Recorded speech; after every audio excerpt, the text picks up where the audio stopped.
Going live. Sound check, Board of Health. Sound check, Board of Health. Sound check, sound check.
Okay. Good morning, everyone. I'd like to call the meeting of the Board of Health to order. I want to also note that today is the Persian New Year, Nowruz. So congratulations and excitement for all those that are celebrating, as well as International Francophonie Day. Time to reflect on the culture and French language that's spoken in many, many, many places, 369 million French speakers on Earth. So I'd like to, as I said, call the meeting to order. Members of the public are advised that our meetings are webcast live by the City of Hamilton and archived on the city's website. And that the presentations and reports considered at this meeting are available on the city's website, and that members of the public can contact the clerk's office to acquire documents in an alternate format. A reminder that all electronic devices are to be switched to a non-audible function during committee meetings. Members are reminded of the 5-minute time limit, which will be adhered to during this meeting. Members can submit another request to speak if they require more time to ask questions or make comments. Please note that quorum is present, and we want to welcome back Ted McMeekin. Councillor McMeekin is back with us in person, so good to see you. Good to see you. There are no ceremonial activities, and so we'll move on to the approval of the agenda. Mr. Clerk, are there any changes to the agenda? Yes, Madam Mayor, we have the following changes to the agenda. Two added delegation requests. 6.2, Daniel Freiheit, respecting item 5.8, correspondence from Loretta Ryan, Executive Director, Association of Local Public Health Agencies, respecting the 2022 Chief Medical Officer of Health Annual Report for today's meeting. 6.3, Jean Fair, respecting consumption and treatment services site caveats for today's meeting. It's also recommended that the order of today's agenda be amended so that item 9.2 be heard before 9.1 for the purposes of dealing with items of a similar content nature. Thanks so much. Can I please have a mover and a seconder to approve the agenda as amended? Moved by Councillor Paul, seconded by Councillor Wang. Any discussion on the agenda? No? Okay, then we will now have the electronic vote. Please indicate your votes now.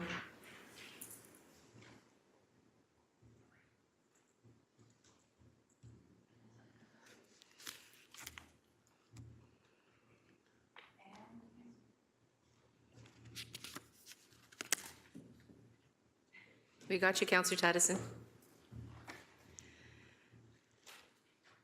Thanks so much. That carries 15-0. Declarations of interest. Are there any declarations of interest? Seeing none, we'll move on to item 4, approval of minutes of previous meeting, February 13th, 2023. May I please have a mover and seconder to approve the minutes of February 13th, 2023 meeting? Moved by Councillor Wang, seconded by Councillor Kassar. Any discussion on the minutes? Seeing none, we'll now go to an electronic vote on the minutes.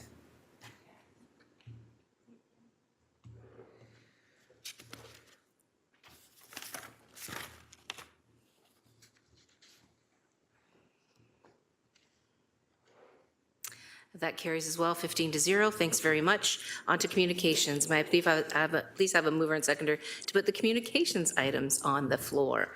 Moved by Councillor A. Wilson, seconded by Councillor Wang. Is there any discussion on the communication items? Councillor Maureen Wilson. Thank you, Chair. Not necessarily a discussion, just to my colleagues and to members of the public who may be observing.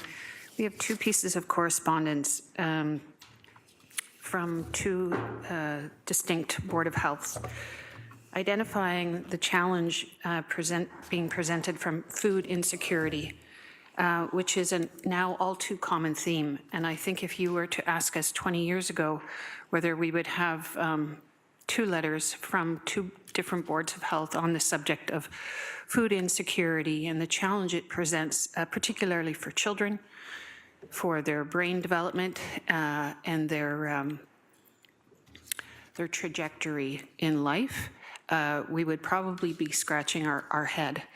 And we know this is a all too common theme now, but we know that, as it states in the letters, income assistance is housing policy, it's public education policy, it is physical education policy, and it is absolutely poverty reduction. So I want to underscore this pattern.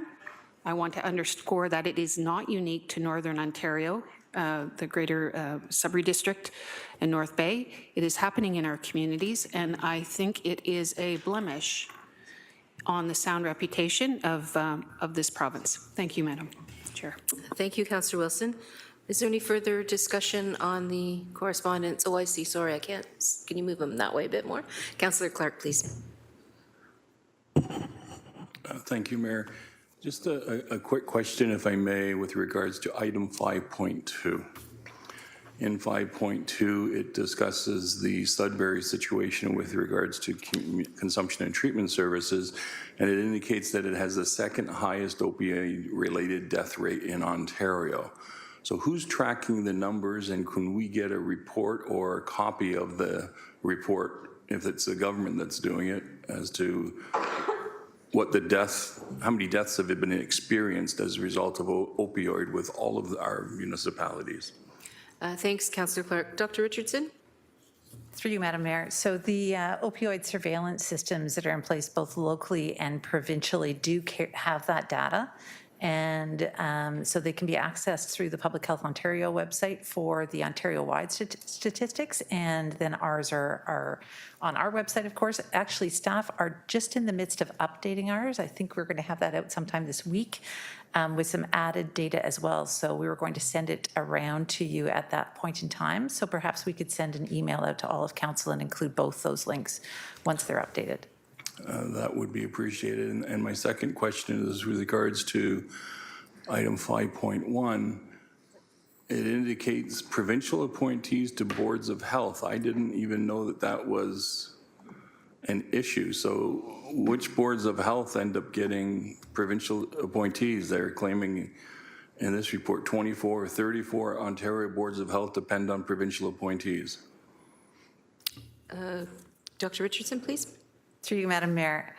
So this takes us back to the explanations around different types of governance structures that exist with public health across the province. And so remembering that we currently are a single tier governance mechanism where our council sits as the Board of Health. For 24 out of the 34, it sounds about the right number. I'm going to use Sudbury's point, Carmen McGregor's point. There are, in the independent boards of health, their boards of health are made up of municipal members that come from the municipalities within the boundaries of that health unit, and provincial appointees, which are appointed by the province. There's always more municipal members than there are provincial members. And so the province is responsible for appointing those. Many boards of health have a process where they nominate people to the province for appointment, but there's currently a significant delay in moving through that process at the provincial level. Those delays do happen from time to time and have been quite lengthy at times. So 24 out of 34 boards of health are independent? Through you, Madam Mayor, I don't have the exact numbers, but that sounds, it's of that order of magnitude, it sounds about right. Just remembering as well that Toronto and Ottawa are different. They're semi-autonomous, they're semi-independent, and none of them have provincial appointees. So I'm just not sure in the adding up of the numbers where they fit in that, but I would guess that there's 24 that are fully independent, the 2 that are not, and then the remaining are single tier or regional. Thank you for that, and thank you, Mayor. It's just helpful that as we're talking about governance for the Board of Health to get a fuller picture in terms of what's happening. Thank you very much. Absolutely, Councillor Clark. And as you probably know, there are 444 municipalities in the province and only 34 boards of health. And so you can see how they're structured in such a way as to capture a number of municipalities in some of those boards of health. Okay, so any further questions or comments on the correspondence? Communications, no? Okay, then we will require an electronic vote to receive the communications. Please indicate your votes now.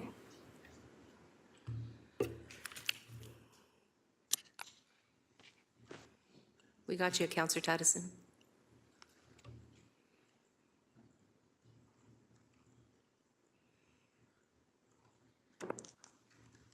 That carries 15-0. Thanks very much. We're now on to item 6, which is delegation requests. May I please have a mover and seconder to put the delegation requests on the floor? Moved by Councillor Nan, seconded by Councillor Kassar.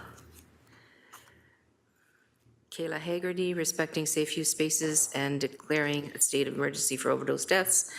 Daniel Freiheit, respecting item 5.8, correspondence from Loretta Ryan, Executive Director, Association of Local Public Health Agencies, respecting the 2022 Chief Medical Officer of Health Annual Report for today's meeting, and Jean Fair, respecting Consumption Treatment Services Site caveats for today's meeting.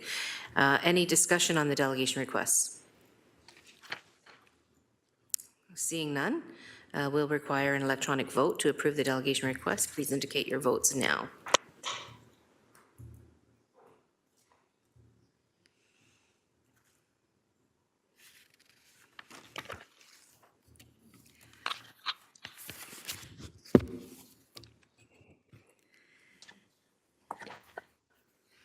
That carries 15-0. Thanks very much, everyone. So now we're into the delegations. We have several delegations today, so we'll hear the presentations from all the delegates, and then we'll vote to receive them together at the end.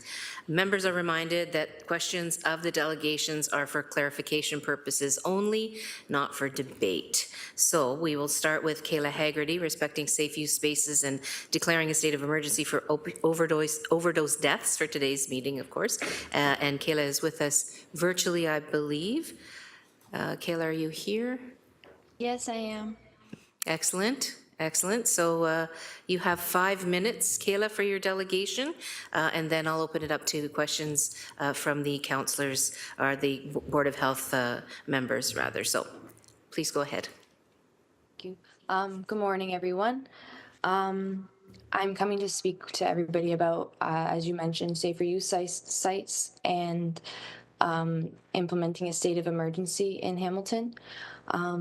As the daughter of somebody who has died from an accidental opioid overdose, I am urging councillors to take action by declaring a state of emergency regarding the increase in overdose deaths and to support the establishment of more safer use sites, including in pre-existing shelters across Hamilton. As you are well aware, the issue of drug toxicity has been a growing concern nationwide, and it has hit our city hard. Nevertheless, I believe that Hamilton City Council is capable of making tough decisions that will benefit the community and will prevent more of these tragic deaths from happening in the future. The statistics from this meeting's report show that Hamilton has experienced a 245% increase in opioid-related overdoses and a 229% increase in opioid-related deaths between 2016 and 2021. With 131 confirmed or probable opioid-related deaths in the first 10 months of 2022 alone. The Hamilton opioid death rate is currently sitting at 45% greater than Ontario's average, highlighting the severity of the crisis in our city. Our council and medical officers were tasked with researching the threshold for a state of emergency regarding these overdose deaths. I have come prepared to share my own findings today, rather than waiting until that report is finalized and released while people die from toxic drug overdoses. If we look to BC as a precedent, there were 474 apparent illicit drug overdose deaths in 2015, the year before their state of emergency was declared, which is a 30% increase from deaths from the deaths witnessed in 2014, which was around 365 deaths. At the time, their health officials determined that this data was necessary and sufficient enough to declare a state of emergency. Are we as our municipality going to let any more bodies pile up before we adopt the necessary preventative measures to halt the increase we are witnessing? One essential step towards addressing the drug toxicity crisis in the city is to establish more safer use spaces.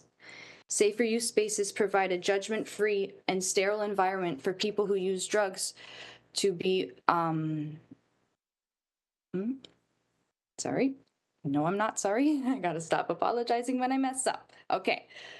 Safer use spaces provide a judgment-free and sterile environment for people who use drugs to consume their pre-obtained drugs under medical supervision.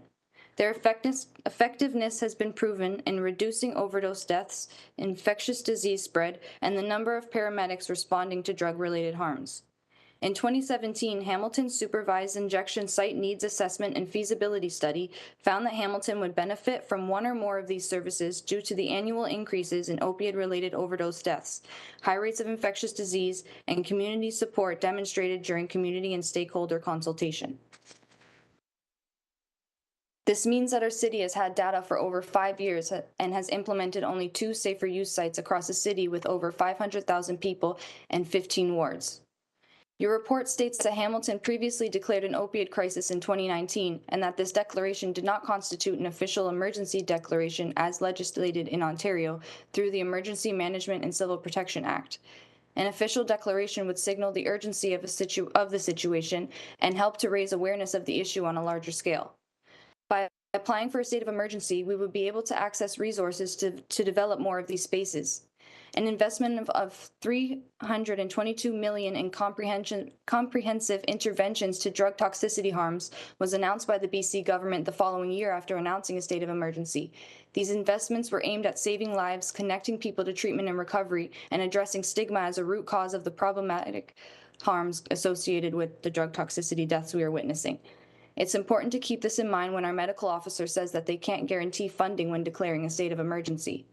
What we can 1 minute left, Kayla. I'm just letting you know. Okay, I'll be quick. What we can be sure of is that we will be able to make positive changes with the resources that we have at our disposal if and when the state of emergency is implemented. This drug toxicity and crisis meets all of the criteria for a state of emergency. It requires urgent action and coordination from all levels of government. It requires significant resources, such as more funding to go towards more safe consumption sites, and it demands immediate intervention that the municipality cannot provide with current means. While your report states that our city has additional funding sources available, including Health Canada's Substance Use and Addiction Program, and the Province of Ontario's investment in mental health and opiate treatment, nevertheless, these funding sources have not been adequate enough to address the severity of the crisis in our city. And a state of emergency declaration would help to ensure that necessary resources and attention are given to this issue. We cannot afford to wait any longer. Every day, more lives are lost to the drug toxicity crisis, and every day, more families, including mine, are left to grieve. We have moved beyond the opiate epidemic in our city. I understand that a state of emergency is typically reserved for. Kayla, it's time to wrap up. Okay, one sentence, is that fine? Sure. Thank you. I understand that a state of emergency is typically reserved for an acute problem, but I would argue that any overdose death that we are facing is an acute problem. I see every preventable death as an acute problem, and we cannot wait until the situation worsens in order to get enough data to meet this threshold. Thank you, Kayla. Thank you for your presentation, and I'm sure that the members of the Board of Health share in my extension of condolences in terms of your personal loss. I don't see any comments or questions for clarification from the Board of Health members. We really appreciate your time and your insights, Kayla. Thank you for your presentation. We are next going to hear from Daniel Freiheit respecting item 5.8. Daniel, are you here? There you are. You have 5 minutes for your delegation. I'll warn you at a minute and at 30 seconds so that you'll know where your timing is. So please welcome, and please go ahead. Thank you, and thank you very much for allowing me the opportunity to delegate today. As you know, my name is Daniel Freiheit, and I do a lot of advocacy on Twitter under the handle Lion Advocacy. Since last February of 2022, I have spoken out publicly against COVID policies that have sometimes been unsupported, unjustified, or opaque, in particular workplace vaccine mandates and the harshness for non-compliance. I often reach out to experts either by email or by phone, sometimes on social media. And it has been extremely insightful and therapeutic to have many of my ideas validated by doctors and public health officials far superior in knowledge and expertise than myself. I wanted to speak today about the report that was tabled in the legislature by Chief Medical Officer of Ontario, in which the Executive Director of the Association of Local Public Health Agencies has added to the agenda today for this board. The report is called Being Ready, Ensuring Public Health Preparedness for Infectious Outbreaks and Pandemics. I understand that this board has yet to do a report on the Chief Medical Officer's paper, but I just wanted to offer some high-level comments given my experience as a public advocate for best practices on the COVID response. I'm going to focus my comments on the issue of trust in public health, an issue that comes up in the report at page 47. why trust was badly eroded during the emergency pandemic, but moreover, even after the state of emergency of the pandemic was lifted by the federal and provincial governments. To quote the Coburg chief of police, who said, "Without strong public trust, we cannot serve our communities." And I think that doesn't apply just to police. I think it applies to everyone trying to serve the public. The board and the council must get trust right, and my concern is that the board has gone down a path recoverable that may take some work to redo. If you look at the achievements and challenges at page 47 of Dr. Moore's report, it provides some interesting data on the drop in public trust. It says that Canadians' trust in governments to do what is right dropped from 58% to 43%. And I'm sure there are different sub-cohorts of the population that has been more dramatic in that loss of trust. And trust in mainstream media as well has declined significantly. And the report concludes with priorities for ethical preparedness. And it suggests or recommends having conversations about shared values and ethics that underlie pandemic decision-making. And it discusses helping people access ethical expertise, or to be more transparent with the ethical expertise that guides public health decision-making during all phases of the pandemic. In my view, and from my personal perspective, what I feel has eroded, or what I think has eroded some trust in public health, having listened also to the feedback of my some 14,000 followers, is primarily the use of what I call excessive legal force in when it came to the COVID response, meaning refusing to hire unvaccinated employees or terminating remote workers. I think that really eroded a lot of trust in a lot of decision makers. Two, I think failure to promptly respond to changes in the pandemic, in the health, failing to modify policies has also really impacted trust, and the lack of transparency as to why. There's a lot of now conspiracy about, funding, people being bought by big pharma. I think the failure to respond quickly to changes has really affected public trust. And three, I think stifling public conversation by labeling people as anti-vaxxers or accusing people of spreading misinformation or disinformation without being clear about what the misinformation is, I think that's also really eroding public trust. So the question is really, what can this board do today to start healing those bonds and rekindling that trust in public health, given Dr. Moore's report? And in my view, it's You have 1 minute left. Thank you. In my view, the first step is really quite simple. This board has to today recommend that the city council's policy of not hiring unvaccinated employees has got to come to an end, like immediate.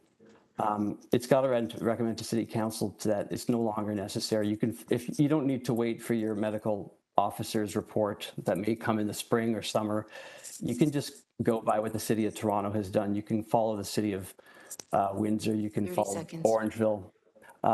Like I say, it won't immediately heal the bonds of trust that have been broken a bit, but I think it will really go a long way. So thank you so much for allowing me to speak today. I really appreciate it. And well, not just me, but many Ontarians, Canadians, and Hamiltonians appreciate it. If there's any questions, I'm happy to field any. Thank you so very much for your presentation. Councillor Pauls, you have a question of the Yes, presenter? I do. I thank you, first of all, for coming, and I hear your frustration. Can I ask you, where are you hearing the frustration in our city? Are people emailing you, calling you? Where are you hearing all this? Specific residents in the city, it would be mostly through social media, sort of through Twitter. Are they Hamilton residents? I can't say. No one's provided me with their postal code, so I can't confirm that. I really appreciate that, and I don't know if you know, I've been the face of this issue. I'm aware of that, and I heard your response last week. It's not a back and forth. Right. So if you have any further questions. I just want to let you know, and that we are going to have a meeting, and I think I just emailed our chief medical officer when will the report come, and we had said June, and I think I heard that it might be even earlier. So I just want you to be aware of that, okay? Thank you. Thank you, Councillor Pauls. Any other speakers? No, thank you very much, Daniel. for your presentation. Thank you. And we'll now hear from our next presenter. I'd like to call upon Jean Fair. I believe Jean is here with us in person, so please come down to the podium. As you're making your way there, I'll let you know, first of all, welcome, and let you know that you have 5 minutes for your delegation. As you've seen, when you finish your presentation, members of the Board of Health will be given an opportunity to ask you any questions of clarification. So welcome this morning. And you don't have to give me my minute or 30-second warning either. I won't need to give you those? No. Okay, I won't. Thank you so much, and please go ahead. I timed it. So, good morning, Madam Mayor and councillors. I'm Jean Fair from the Stinson neighbourhood in Ward 3. Let me start by thanking councillors Esther Pauls and Matt Francis for acknowledging the effort that went into presenting 1,200 handwritten, hand-signed petitions, for expressing your concerns about the suitability of 746 Barton Street East as a CTS site, for recommending that other sites be considered, and for standing up for the Stipely neighbourhood as though it were your own. We appreciate your efforts on their behalf.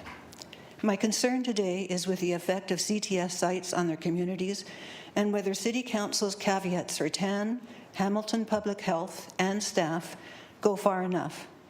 The caveats mainly request identification of safety and neighbourhood impact concerns, community engagement, and wraparound service coordination. Since these items should have been part of the process before site approvals, the situation doesn't lend itself to trusting. Additionally, the board stopped short of outlining the consequences should any parties not hold up to their end of the bargain. Please, advise what steps you will take to protect the locals. For instance, how will you prevent the drug dealers from luring children to try drugs? How will you create a safe space for vulnerable citizens in the area? How will you encourage people to patronize local facilities, retail outlets, etc.? How will you make it seem like a normal community? How will these sites not become duplicates of Vancouver's losing strategy at downtown Eastside, which was spending $1 million per day in 2013? Does this city have the power to reverse the licenses for the CTS sites and for Wesley's addiction services if they have negative impacts? How can our or any community have confidence that tent encampments and other shelters won't be illegally erected adjacent to the sites, as occurred at the YWCA's safe use site on McNabb Street and behind Whitehern, and all last summer at John Rebecca Park at Wesley's safe supply site, and at Urban Core's former injection site on Rebecca Street? The reality is that these service providers are not good neighbors, and residents are justified in their concerns over safety, garbage, loitering, and open drug use. If their concerns end up being justified, tell us now, before any of those services open, how you will respond. We need more facilities like St. Joe's West 5th Campus, which aims to improve the lives of those who suffer from mental illness and addiction. This is a great community asset. Instead of investing in the old model of CTS sites, invest in updated treatment and recovery sites. Why not consider using an integral part of Portugal's success story against opioids, the mobile unit? Government provides safe methadone, which satisfies the cravings, doesn't cause overdoses, and though it doesn't give them the highs. Part of the dis-ease in Ward 3 is the base of existing residential care facilities and emergency services. Added to that, mission services, whose current neighbours are relieved at their upcoming departure, and Wesley Urban Ministries, whose current landlord won't renew their lease. Then top it off with possibly 2 CTS sites when everyone knows that for the year ended December 31st, 2022, Ward 2 had 52% of Hamilton's paramedic incidents. Where is the logic in the site selections? How is Ward 3 to trust their future to a board which makes decisions like that?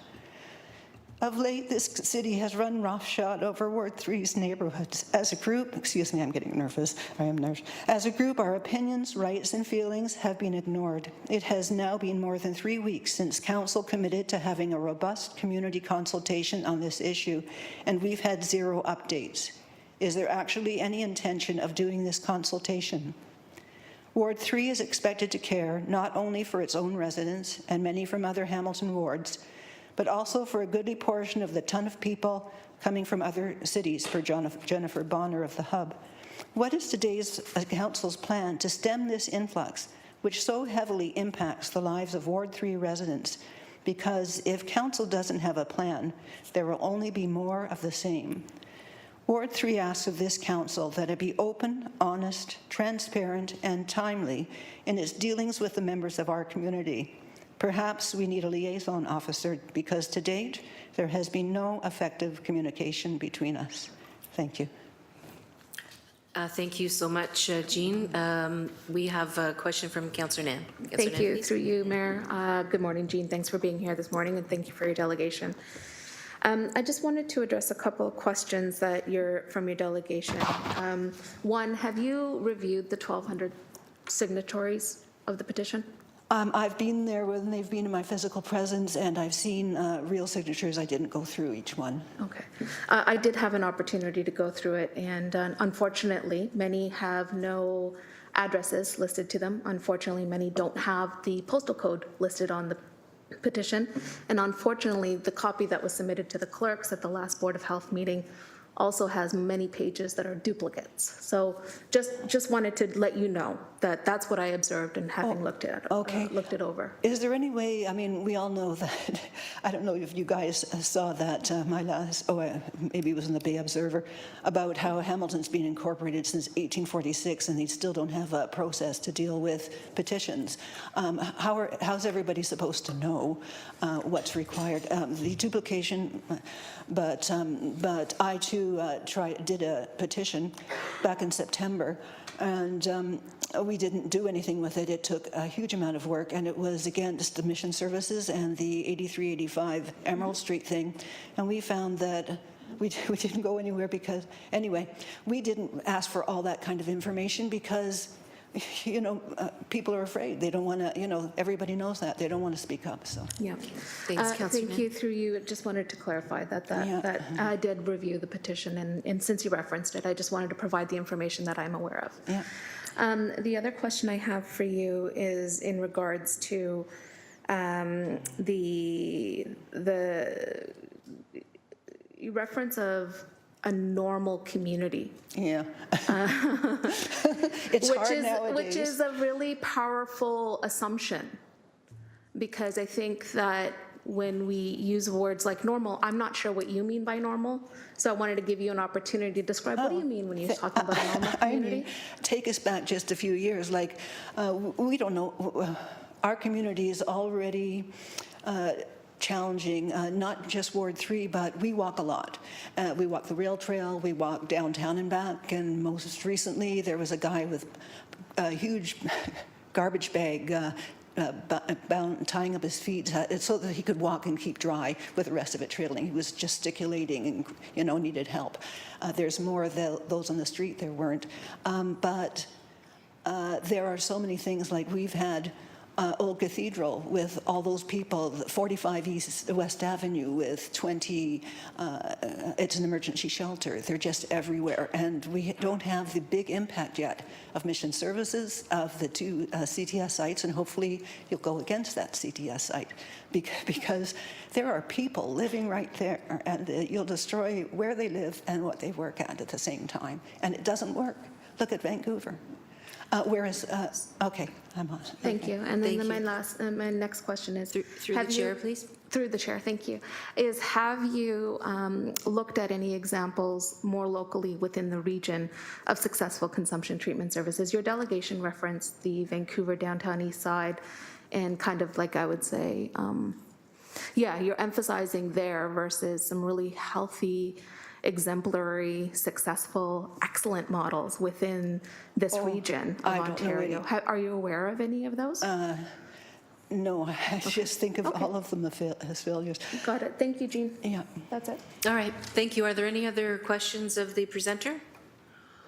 Seeing none, then thank you so much, Jean, for your presentation, for your delegation. Very much appreciated. There are no further delegations, so we now Need a mover and a seconder to receive all the delegations. Moved by Councillor Clark, seconded by Councillor Pauls. Sorry about that. And then we'll take that electronic vote, please.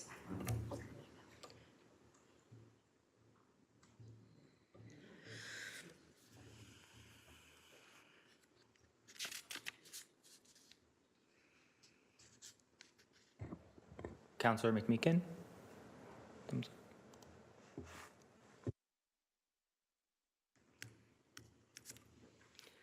Okay, thanks. All that carries 15-0.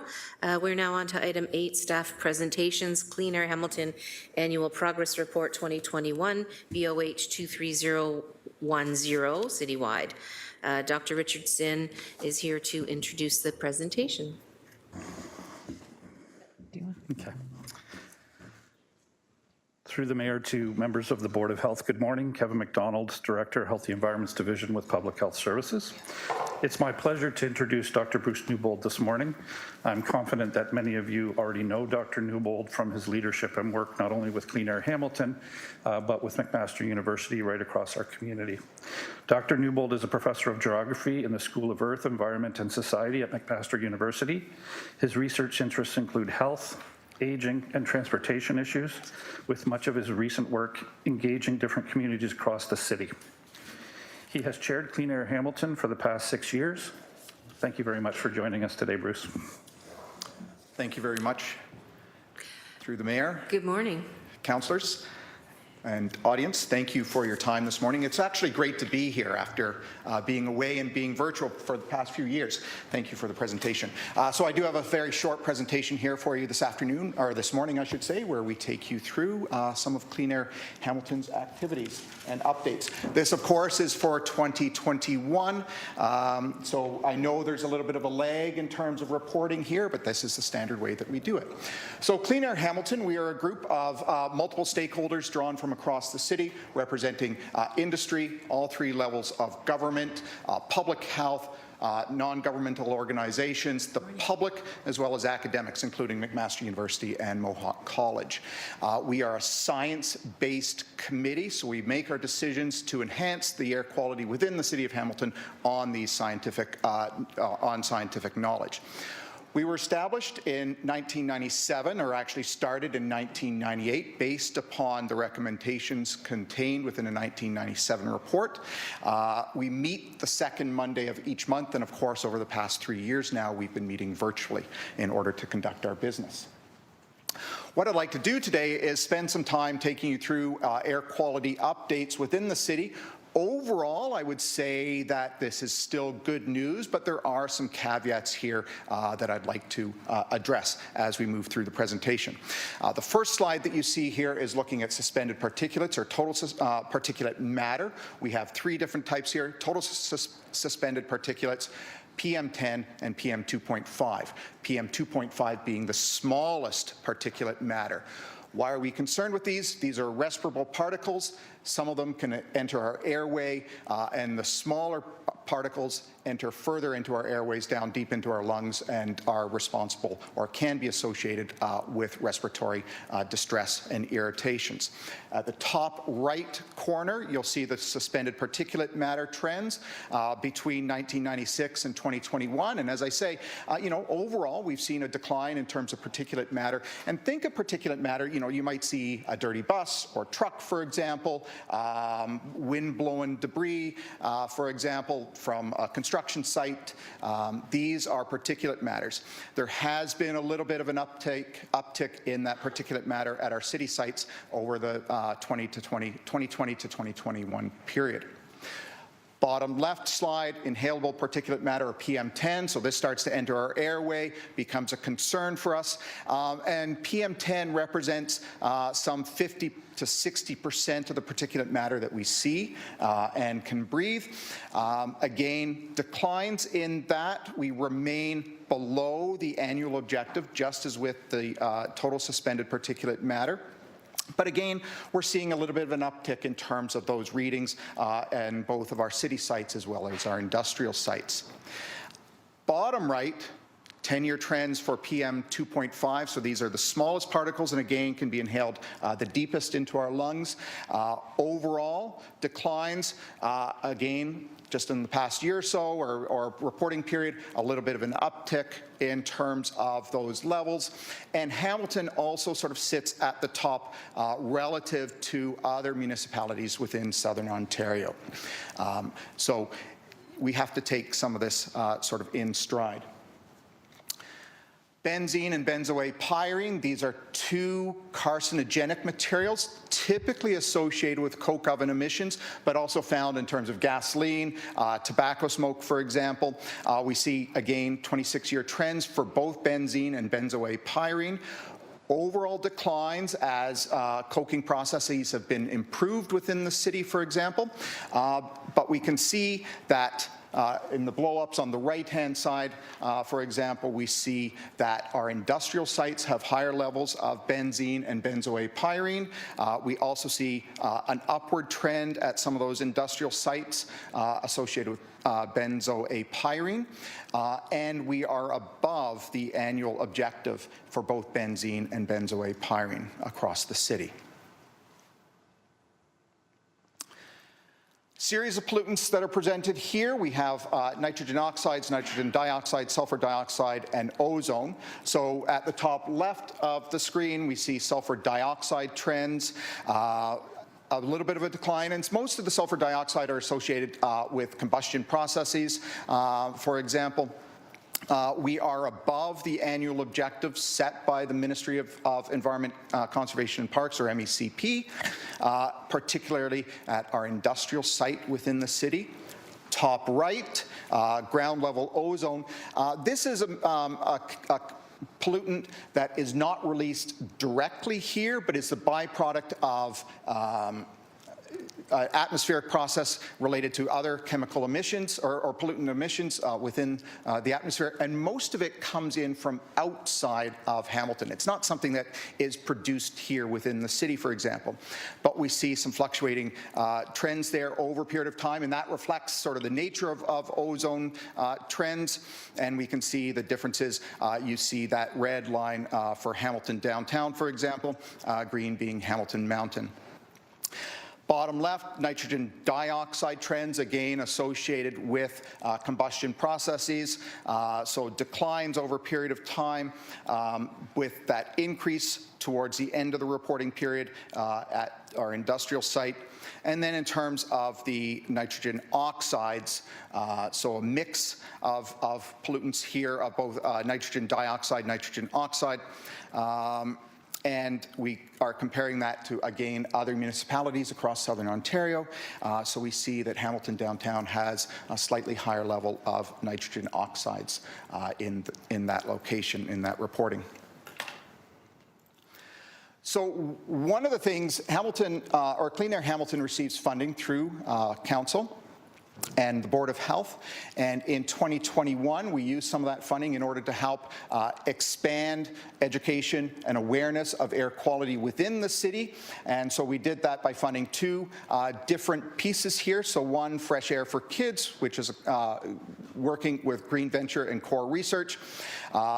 This group goes into local schools, works with the children there to educate around air quality, anti-idling, for example, and does some tremendous work. And this has been an ongoing program over the past few years that we've continued to support. The second one that was funded in 2021 was with Dr. Matt Adams at the University of Toronto, and he looked at nitrogen dioxide across Hamilton and at ward level during the COVID-19 pandemic, so back in 2020, and looking at the changes in nitrogen dioxide between 2019 and 2020. And of course, during the early stages of the pandemic, what we saw, or what Dr. Adams saw, was a decline in terms of nitrogen dioxides across the central wards within the city.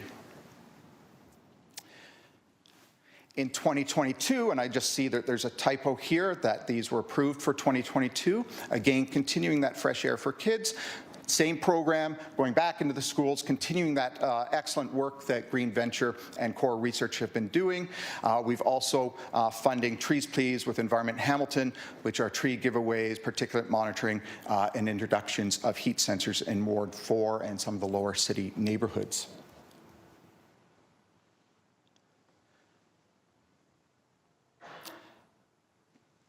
One of the other things that I'd like to bring to your attention is in 2021, we did release our dust from the Dust Working Group. We had a number of brochures. One was for contractors that were making demolitions within the City of Hamilton, best practices in terms of minimizing dust. There was also one for homeowners, again, how to best minimize dust processes associated with that. I'm not sure if you've got a different slide deck than what I do. We've got a little bit, this is an older version of it. Both of those reports are available through the Clean Air Hamilton website, and you'll be able to access those. But again, best practices in terms of reducing dust within the city and improving air quality within the city. 2020 was supposed to be our Upwind Downwind conference. We have a biannual conference where we look at air quality in Hamilton, bring in experts for discussion around best ways to improve air quality within the city and look at some of the best practices. 2020, of course, couldn't do that because of the pandemic, but we felt that the need for educational purposes was still vitally important for getting some of the information out. So between 2020 and 2021, we had a number of what we called lunch and learns, online virtual platforms where we could talk and hear from some of the experts around air quality within the city. And again, those presentations are archived on the Clean Air Hamilton website, and you can access those at any time. 2021, we also started planning for our 2022 Upwind Downwind Conference. Stay tuned for the next presentation on that one. But ultimately, that was a success. That brings us to this slide here. So future actions, we'll continue to support education and outreach. We'll continue to expand those air monitoring, the educational pieces associated or that we do within the city, so that we can improve air quality across the city and for the residents of Hamilton. Thank you very much. Thank you, Dr. Newbold, and thank you so much for everything you and the Clean Air Hamilton group do for our city and for our residents. And we have an extensive speakers list. I would remind members of the Board of Health, we have a 5-minute rule, and we want to make sure people are not unable to attend the next committee meeting this afternoon at 1 o'clock. So please keep your comments succinct. We're going to start with Councillor Huang, please. Thank you, Dr. Newbold. Thank you for this presentation. I wanted to just get perhaps start from something very little more macroscopic. Perhaps could you give us a quick understanding of what Clean Air Hamilton is? And then that way, it's just so that we're a little more aligned as to what the overarching mission vision is. Through you, Mayor. Dr. Newbold, please. Through you, Mayor, Councillor Wang. So Clean Air Hamilton, we are this multi-stakeholder group representing individuals, organizations, industry that are interested in improving air quality within the city. And that's really our mandate to help guide, educate, make improvements, consult with our partners in terms of improving air quality within the city of Hamilton and through best scientific knowledge. Wonderful. Councillor Huang. Thank you. And through you, Mayor, just to add a little more clarification, how would you go about sharing this information beyond this type of a presentation today? What is the working relationship that Clean Air Hamilton has, and I think beyond Director McDonald as well, to Council? Through you, Mayor. Dr. Newbold. Through you, Mayor. So if I understood your question correctly, or I'll take it in two directions. So one, there's the public reporting piece. So our meetings are open to the public. Members can join, participate in those meetings, and in similar ways make presentations to Clean Air Hamilton. The reporting process then through Kevin McDonald, Matt Lawson, other members of public health. So we liaise very closely with those individuals, and I should make sure that I thank Grace and Shelley here for their ongoing support. part in terms of making sure that Clean Air Hamilton runs smoothly. Thank you. Thank you. So now I'd like to dig a little bit deeper into your presentation. Perhaps we can go back to slide 5 because there's one corner. It says the 26-year trends for benzo A pyrene, and it's blown out, and it says Industry 1 is on the increase. So I'd like to understand that a little bit better through you, Mayor. Dr. Newbold? Through you, Mayor. That's a really interesting question, an important question that at this time we don't really know why we're seeing those increases. We are working with our partners in order to better understand what is happening in these situations, not just for benzoate pyrene, for example, but for some of the other pollutants that we've looked at here today. What is it that's driving some of these increases? And that's what we really need to dig into ourselves. Okay. Councillor White? So as a follow-up then, my ward, and I think that Councillor Nan's ward, Ward 4 and Ward 3, we abut industrial zones. So this particular information is very, very concerning to myself, and I think I could speak on behalf of Councillor Nan as well. What are the opportunities, or what are the different ways that we can mitigate some of this, and what are the different ways that we can actually help with educating, advocating, making decisions better to help with the reduction of something like benzo A pyrene? Through you, Chair. Dr. Newbold? Through you, Mayor. So one of the things that's happening is that we're seeing improvements in the steelmaking process within the city. The steelmakers here, Stelco and ArcelorMittal Dofasco, have, are moving in terms of improving air quality associated with their steel production. So that's one piece. I think another piece is the education. Industry is going to be the primary source for, benzene, benzoate pyrene, but they're not the only sources. So it's, some of the, just what we can, it's difficult to avoid it, put it that way. These are chemicals or pollutants within our atmosphere. On a day-to-day basis, in terms of avoiding them, there's relatively little we can do, but make people aware of these concerns that we have in terms of our air quality and continue to work with the partners that we have at the table. Okay.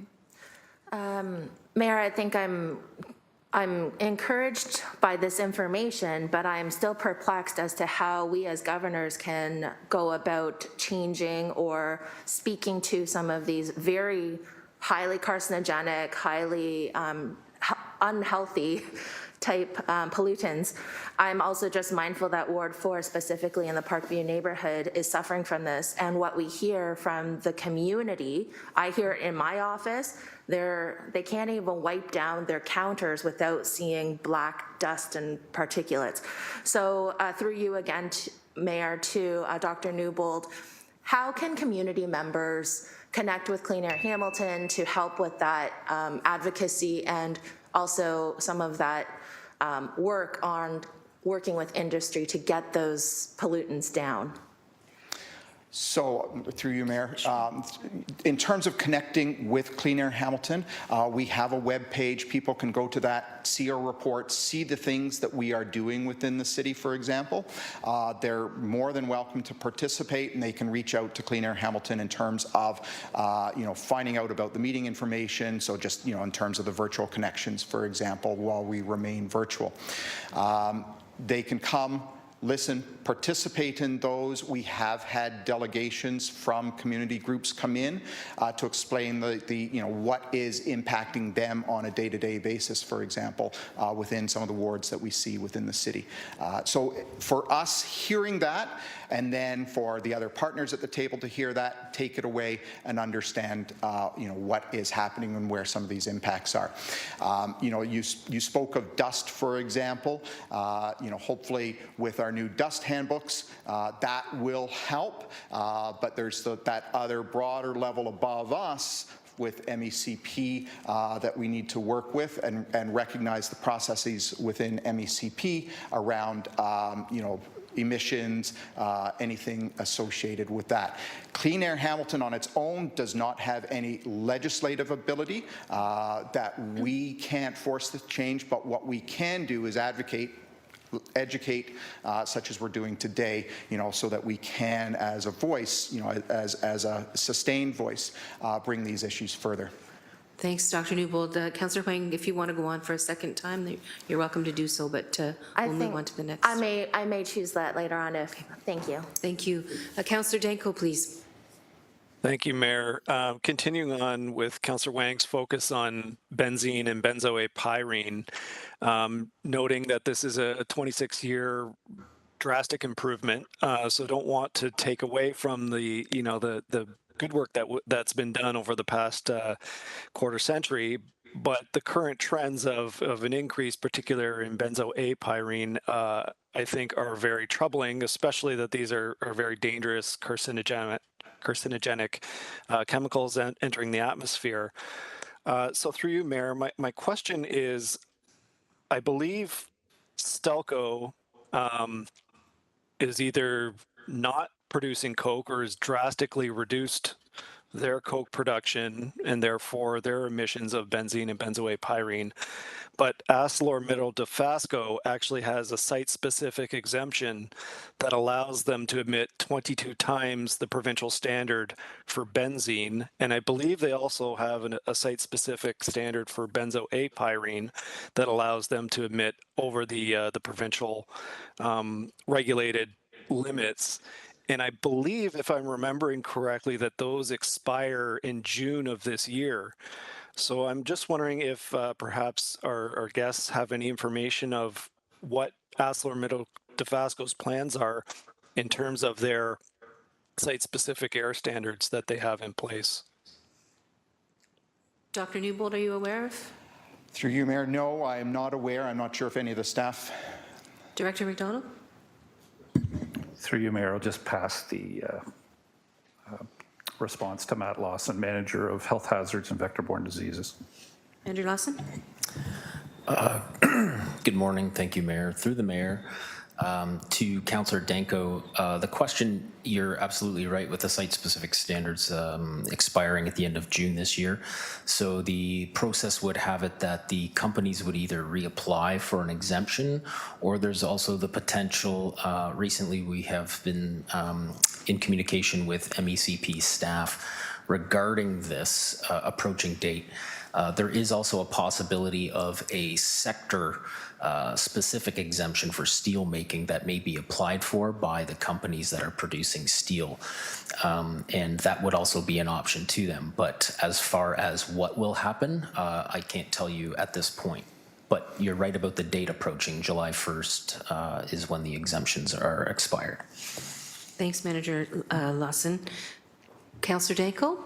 Thank you, Mayor. So this isn't a question for our delegate, but perhaps this would be direction that this council or committee might want to take to specifically ask staff to review the status of those site-specific standards, and that the mayor on behalf of council actually contact the MECP to articulate that we do not approve of or would not want an extension or an exemption to continue, that they should expire at the July 1st as is currently the schedule. I mean, that's 3 months from now. If they haven't reapplied at this point, it seems pretty late to, I think the original applications took over a year to process, so I'd be really surprised.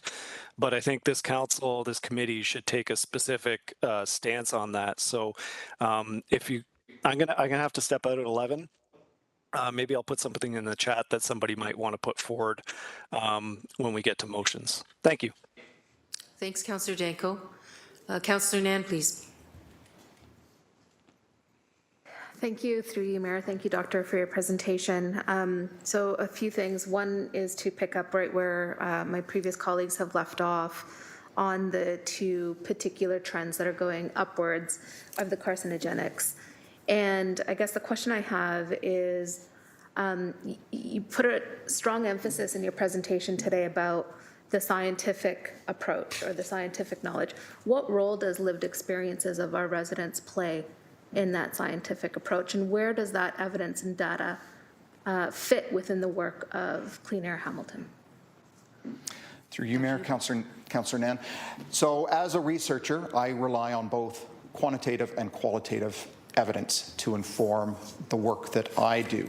Quantitative, we can think of that. Both are well known from a scientific perspective for bringing evidence to bear. Certainly quantitative measurements such as the air quality indicators that you see here today, create that ability to tell the story. The qualitative piece is that lived experiences piece that you commented on. That fills in the details. That gives us an understanding of what people are experiencing in their neighborhood. They carry a lot of weight as well. And I'm not here to compare qualitative versus quantitative evidence, but qualitative work and that lived experience is an important part of understanding what the population experiences on a day-to-day basis. Thank you. Through you, Mayor. And how do you currently gather qualitative data from lived experiences? Through you, Mayor. Right now, that experience would be when people come into Clean Air Hamilton, talk about what they've done. We have, as I mentioned earlier, we have had people come in, talk about their experiences, their concerns with air quality, where they're living. It is not in this report per se, because this is very much in terms of the trends in air quality. You'll see, perhaps some of those experiences in part through some of the that fresh air for kids, for example, and some of the other pieces that we report on. Thank you. Through you, Mayor. Would it be possible to begin integrating the qualitative data that the group is looking at so that we as a board, when we're receiving the information, are clearly getting that piece that is coming forward from the community that the board is also hearing? I think as a Board of Health specifically, we're looking at this from both an air quality standards and trends perspective, but we're also looking at it closely from a public health perspective. And so as Councillor Huang pointed out, Ward 3 and Ward 4 having the residents that live in the closest proximity to the areas that have the highest level of carcinogenics being pushed into the air in our city. I have a duty and obligation to make sure that the health needs of my community are being addressed and that it is being placed into a context that is scientific. And so my question to you through the mayor is, can you start integrating that into your reporting?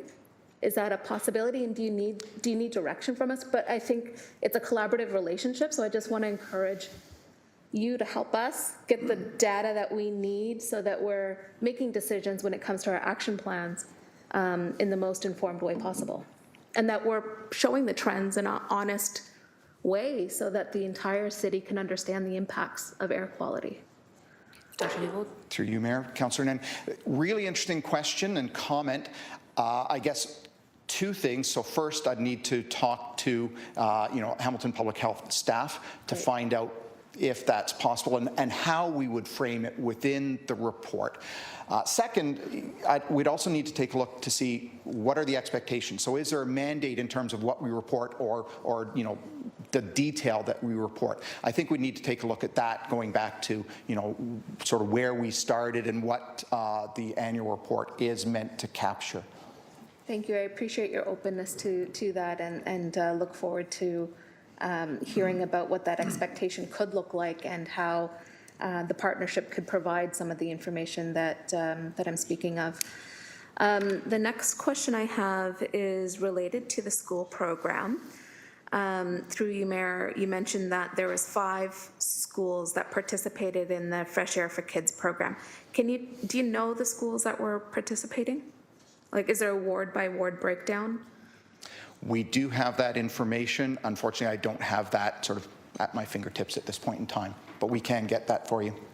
Okay, so similarly, I think, Mayor, in that same regard, that the evidence is pointing to the impact of vehicular traffic being concentrated in the downtown core, and there's been significant impact of the Fresh Air for Kids program in reducing idling.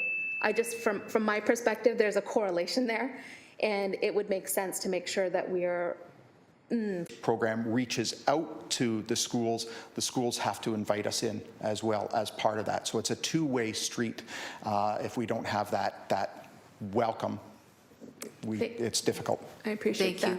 Thank you, Councillor Nan. Yeah, the only thing I'll say is if there's any help that myself and Councillor Huang can provide in connecting to the schools in the area, please call on us. We'd be happy to support. Thank you. Thank you.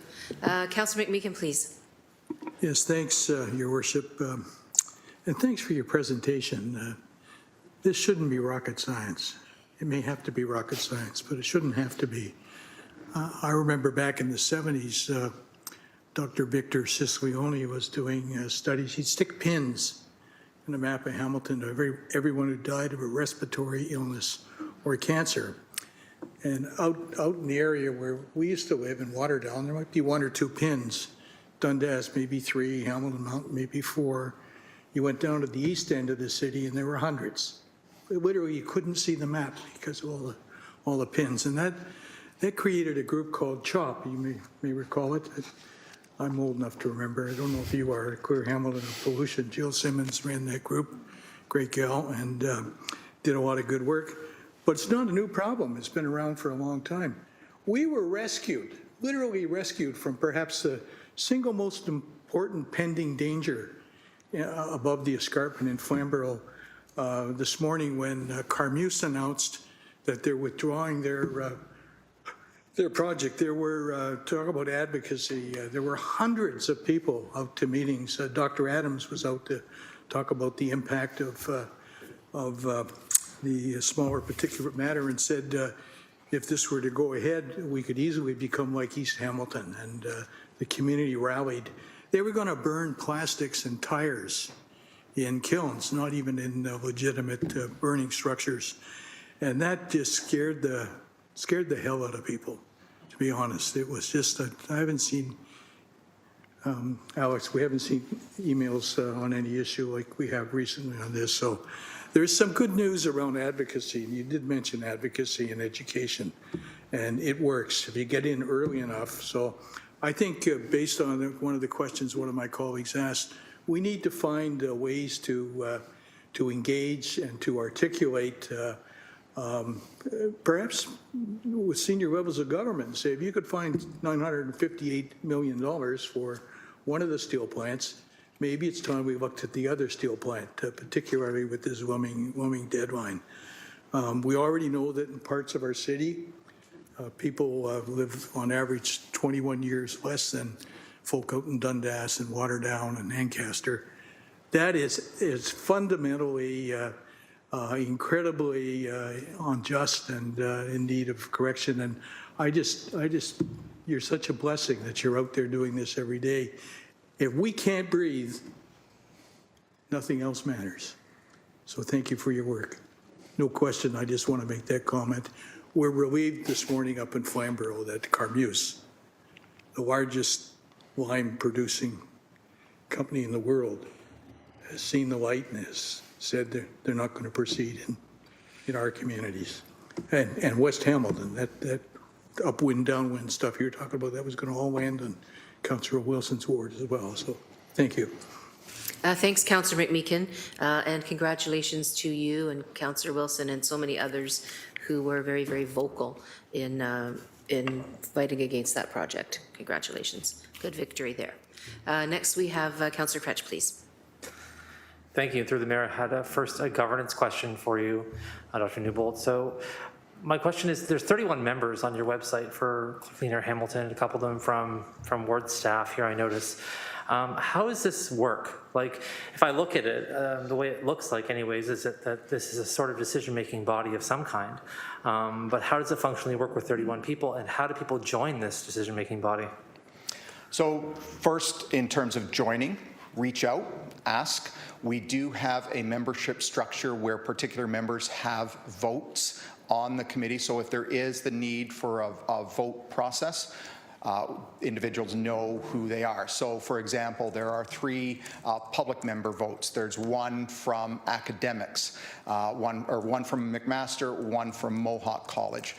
Industry has a vote. NGOs have a vote on that group. So we know the voting structure. We have a voting structure when we need that process.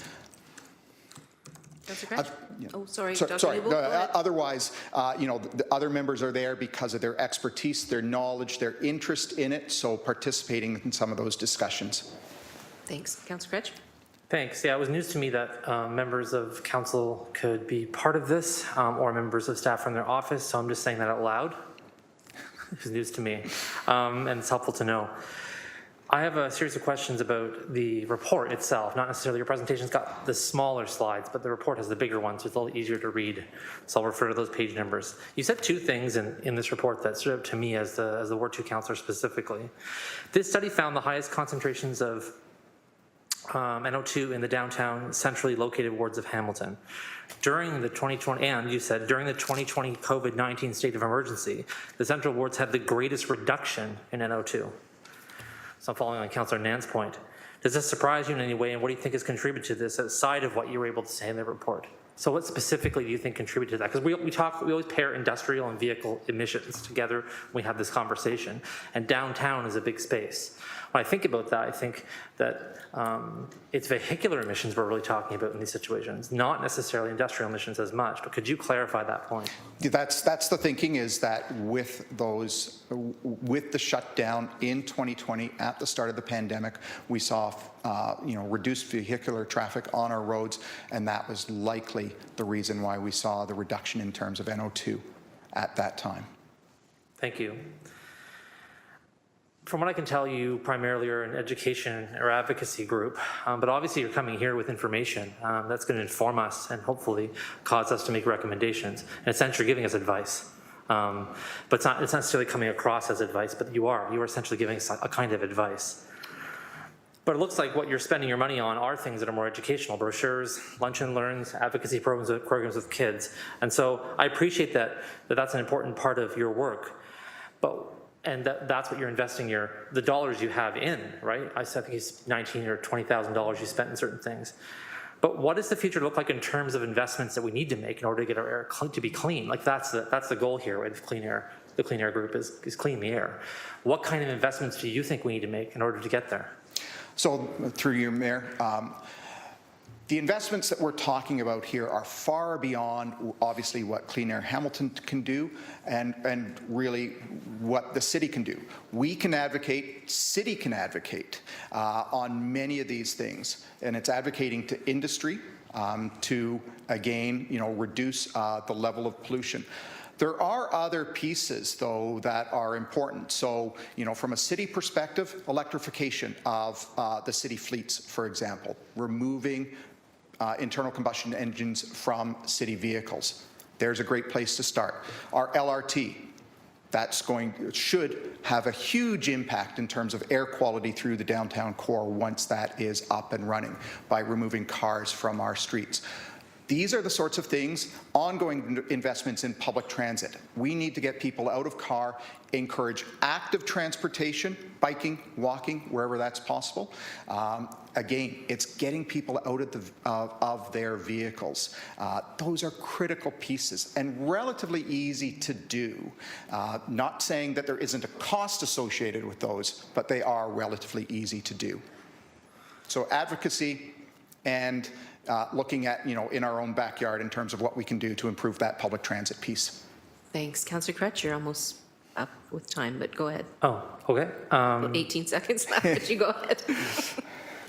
I'll have to go back on a second time. I have one question left, though it's a little bit of a long question, so I'll try and be short. Some of the graphs in your report show that things have not drastically improved in a 12 to 15 year period. And so I happened to look at the graphs and say, great, over a 26-year period we did, there's been drastic improvement. But from 2008 and 2009 to 2021, suspended particulate matter, PM10, inhalable particulate matter, ground level ozone, sulfur dioxide, and benzoate have all stayed pretty much, I would say, almost exactly the same from 2009 to 2021. How does that happen? What do we have to do? Like, I'm looking for a bold answer if you have one, because that's a 13-year period where we say, like, great, we started here, that went like this, but we're where we were 13 years ago to 15 years ago. There's no change. What aren't we getting right? What do we have to do? Dr. Newbold? Through you, Mayor, Councillor. So what do we need to do, or what's responsible here? So in part, over the past few years, we've seen an increasing number of cars on our roads. People are turning to that rather than public transportation. Through the period of the pandemic, where public transportation options were fewer, further between, or people wanted to be in their own car. That's that short term. Whereas you're talking the past 8 to 10 years, for example, but we are seeing increased vehicular traffic on the road. Brake wear, tire wear goes with it. So it's not just what's coming out of the tailpipe, but what's other impacts there that leads to increases in suspended particulate.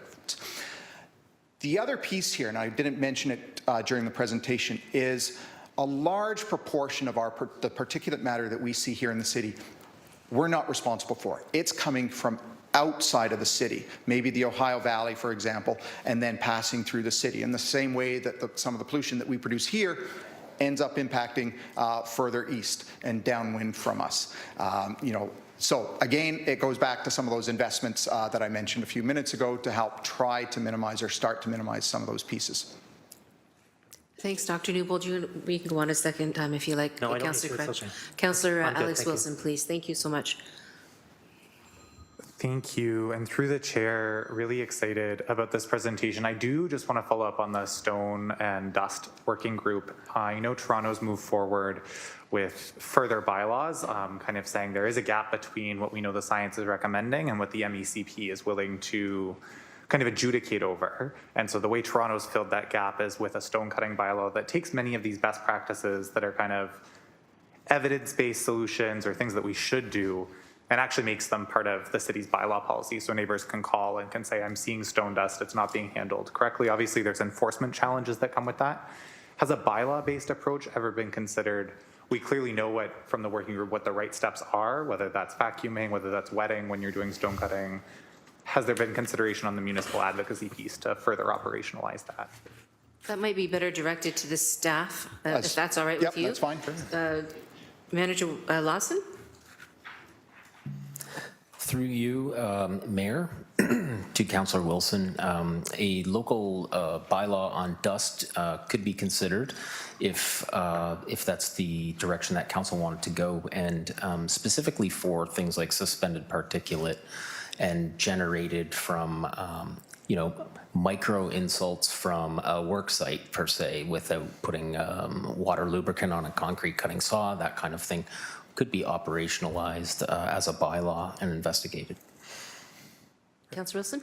Thank you. And I think this just follows up on some of the questions from other councillor colleagues about the kind of informational relationship or the advocacy relationship between this body of experts, multi-partisan, multi-stakeholder groups who are coming together from industry, coming together from expertise, coming together from community, coming up with what are the problems and the solutions, and then how do we implement and action those, and what does those communication look like? So I think this has been really, really helpful. It was great to attend with community members at the last Clean Air Hamilton meeting about a local concern. And I guess this is my second and final question, is just on the side of, we have folks who are engaged in clean air challenges because local struggles come up in their community. When folks, whether it's an industrial application or whether it's an unfortunate spill or something, when folks get politicized around the issue of clean air in their community and want to plug in, are there easy opportunities, whether that's on community monitoring or other things that any neighborhood could start doing to have better conversations about clean air to keep that momentum going? We've seen a lot of programs piloted in our downtown. What would you recommend for communities beginning to think about this on our more suburban side?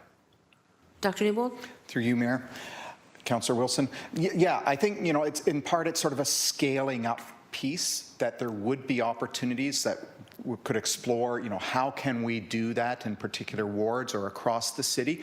The funding is always part of the issue, because if we're talking about, installing local air quality monitors that will capture particulate matter or NO2 or other pollutants, there is a cost associated with that, and so we need to find ways that we can, cover that cost, or the researcher, whoever is working on that, can cover the costs associated with it.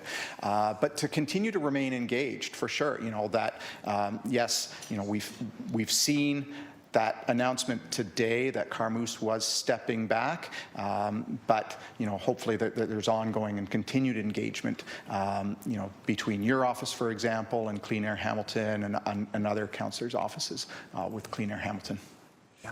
Thank you so much. Yeah, those are my questions. I think residents are looking to stay engaged, and whatever ways that we can keep that engagement going is always positive. So thank you so much. Thank you, Councillor Wilson. Councillor Clark, please.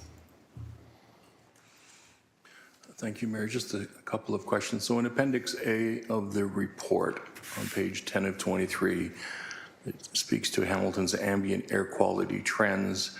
It says, for example, Hamilton models, or HAMS models, that 91% of PM 2.5 are coming from transboundary sources.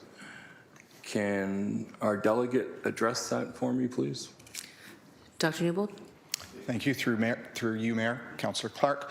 So those transboundary sources, that is any industry outside of the Hamilton airshed.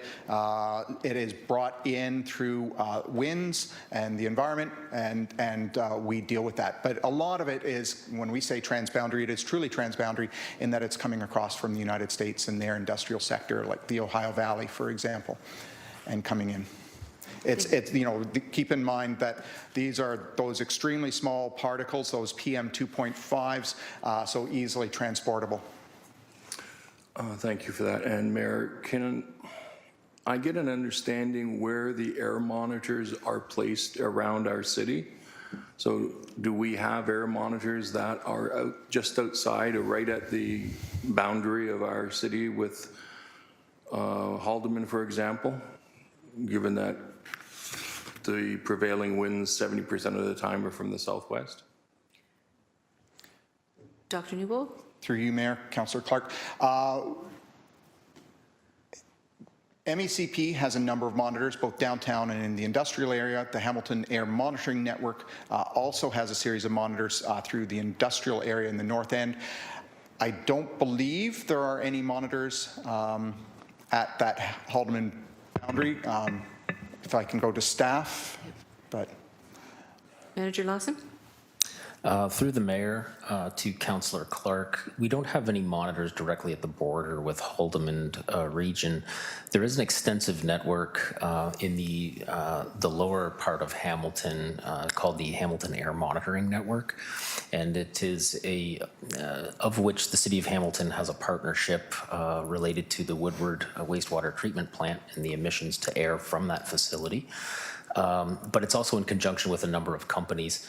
And those networks also take meteorologic data that account for where wind is blowing in the city and what the concentrations are. And that allows the MECP to try and perform the best assessment to determine source apportionment for certain criteria. When it comes to the PM, if I could add to your question about the PM 2.5 and 91% of it as modeled by the Hamilton Airshed Modeling System, it also includes things like wildfires that happen in British Columbia and the west coast of the United States. Those types of wildfires will impact our air quality here as well from a PM 2.5 and finer standpoint. I'm not sure if any of the council members recall from the 2018 presentation on HAMS, there was a very interesting video clip that showed a time lapse of particulates being released across the world and with global meteorologic changes. So it shows that if something is produced as a particulate somewhere on, say, the west coast of Canada, global air trends can carry it far and wide and have it make its way to here in Hamilton. And not just Hamilton, but certainly it carries it far and wide. With respect to the air monitoring network, though, back to that point, for any specific concerns, if there are concerns or questions to understand what is the local air quality in an area, we do operate, our program manages 2 air pointer units, which are actually part of the Hamilton Air Monitoring Network as well. This data is available online at hammanair.com.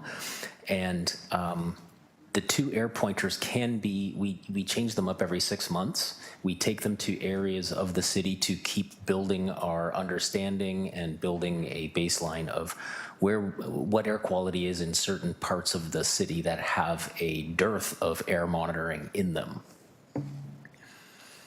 Councillor Clark? Thank you, Mayor. So my question was, on the border between Hamilton and Haldimand, do we have any air monitors, given that this report says 91% of PM 2.5 are coming from transboundary sources? So how do we test that if we're not monitoring at the border? Dr. Newbold, please. Through you, Mayor.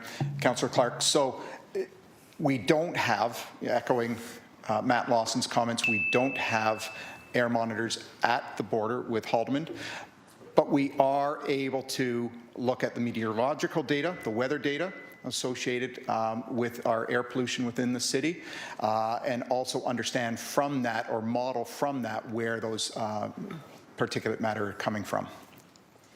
I guess the challenge that I have here is with a statement that 91% of 2.5 are coming from transboundary sources. It almost lets the local community off the hook. It's not us. It's someone else down south. And we're not testing to see what's coming in at that border, so we can't compare what we're creating and what they're creating. And that's a concern for me. Can I ask? Councillor Clark, can you, you're going to have to go on this for the second time. You're far past the 5-minute mark. Okay. Councillor Pauls, please. Thank you, and through the chair, thank you. Mine's quick and an observation. It's to do with the fresh air kids in schools and anti-idling. I live on the mountain, and every September, right through June, I get lots of emails, parents picking up their kids constantly, traffic, safety concerns, and idling constantly. So I'm asking, has this program worked with the kids? Do you think maybe we should educate the parents? Dr. Newbold, please. Through you, Mayor. Councillor Pauls. You know, part of the thinking is that the children will go home, talk to their parents and say, you know, don't idle, you don't need to do that. You know, the bane of my existence and early morning runs is going out and seeing cars idling in the driveway for 40 minutes in one case, you know, while people wait for them to warm up. This is, you know, it's an issue that goes far beyond the schools, but there's a great story from a few years ago, and I've probably told this before, where working at one school, and there was a monitoring van for some of the mobile monitoring that was happening at that time. It was there in the morning, and they could see the pollution spike, air quality spikes associated with that as cars came and idled. Back in the afternoon, that spike was gone. The word had gone out that the ministry was there monitoring what was going on, and people were aware. So in part, it's a behavioral change, but a behavioral change because of the presence. People thought the ministry was there and they were going to start passing out tickets, for example. Back to the original question or comment, we hope that it goes home and does that. We have an anti-idling bylaw. Part of that is enforcement as well that we need to continue. Councillor Pauls? Can I just ask you what grades you usually target? It's typically sort of a grade 5, grade 6 area. And I think if we're doing education and we're spending money, I think it'd be great that we could have meetings where maybe the school could invite open house and invite the parents to come. I've called many principals to address this because of the traffic and the safety of it. So I think if we're going to spend money just on the children, I think we should focus also on the parents. And my last question is, in your opinion, why our city is growing, there'll be more cars. Why do you think, it's your insight, why don't people use transportation? What's one? Is it convenience? Is it safe? What is it? in your opinion? Dr. Newbold? Through you, Mayor. Councillor Pauls. So actually, this is one of the places where I've done a fair amount of research as well. You know, what stops people from using public transportation? Convenience, one of them. How often is that service? How far do you need to go from, say, house to the bus stop to your work? It's called the last mile challenge within the academic literature, and it's a really tough thing to sort of get a hold of and get people to change their behavior around. Cost is another issue. You know, so can we make it more, you know, or less expensive? Maybe, but we have to balance that with the service piece. So service, access, safety to a point, and we can take a look at what's happened in the City of Toronto over the past few months and concerns with safety on the public transit system. Fortunately, we haven't had the same problems here, but it is entering people's minds and thinking around how they use public transport. You know, I think of idling, and the first thing I see is all the drive-throughs, 45 minutes to get whatever. And so there's a lot of work to be done, but thank you for your answers. Thanks, Councillor Pauls. Councillor Kassar, please. Thank you, Mayor. And through you, a couple questions. One, just picking up on what Councillor Pauls was talking about there, just idling from transportation to school. And wanting to have more active transportation. I've spoken before about the daily school route, which is an organization to try and encourage active transportation. I guess my question would be, has there been any work with Cleaner Hamilton and Daily School Route, if you're aware of them? Because I see some potential overlap there and sort of similar objectives. Through the Mayor. Through you, Mayor. Councillor Kasser. No, I'm not familiar. We haven't done any work around that sort of school transportation piece through Clean Air Hamilton in the past. Okay. Yeah, just a thought here as I'm listening to the conversation, because the goal of that is to enable safe transportation for children to schools, enabling active transportation. We're talking about safety from a different angle here in terms of pollution and health risks. So I see that there's some overlap there, so that's just a comment I'll leave for follow-up later. And secondly, through the Mayor, you mentioned trees and tree planting here. Can you just comment a little bit on the impact that local trees can have on air quality, you know, in a very local way, through the Mayor? Thank you. Yeah. Dr. Newbold? Through the Mayor, Councillor Kasser. So let me just back up for a second to your first comment. So with that Fresh Air for Kids, there is discussion with the children around, you know, best routes to school, and they go out and in some cases, you know, collect information, collect data on the air quality at the street. So then they talk, well, what would be a better way to get to school, for example? So there's part of that. I think the next step there is thinking, okay, well, how can they get to school on their own, biking, active transportation, whatever. That's probably sort of the next step that we need to be thinking about there.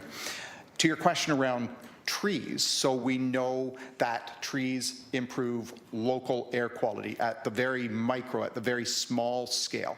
They provide cooling within the city, for example, you know, so we see that reduction in the heat island effect, but just, you know, better or overall improvements in air quality at that immediate or that very small scale. So tremendous resource where we can put them into place. Thank you. And just to follow up on that answer, is data available? I'm not asking you to quote it now. Is that available on that very local micro impact that trees have? Does Clean Air Hamilton have that data, or is it maybe that available from staff? Through the Mayor? Dr. Newbold? Through the Mayor, no, I don't have that data available at this time. We can point to literature that talks about it, for example, in the academic literature, but I don't think the staff would have that at this point either. But certainly anecdotal evidence of it. Okay. Thank you. Those are all my questions, Mayor. Thanks, Councillor Kassar. I don't know if staff want to respond to that. It doesn't look like there's anything further.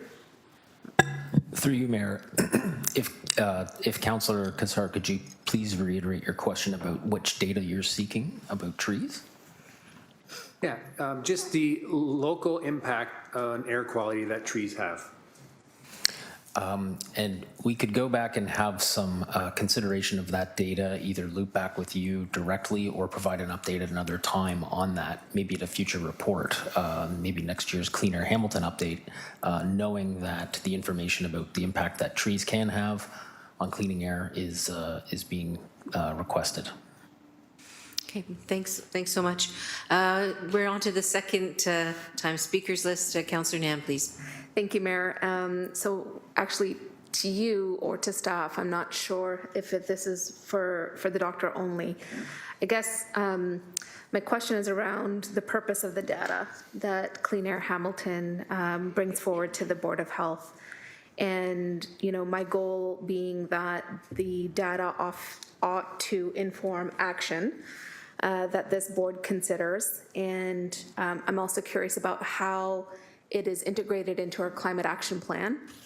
And I guess that's the first piece, because my specific interest is, if we know this data, what action should we be recommending, and how are we going to be providing ongoing evidence of impact of those actions to outcomes that are within our control, recognizing all the caveats you've made in terms of things that are flying in the air, things that are not within our jurisdictional purview, but those things that which may be, right, having an impact. How do we measure that? And then specifically as it relates to health, how this data is correlated to any respiratory cancers, where those are located, how are we seeing the whole picture on this issue from both the climate and action lens, climate and health lens? Thank you.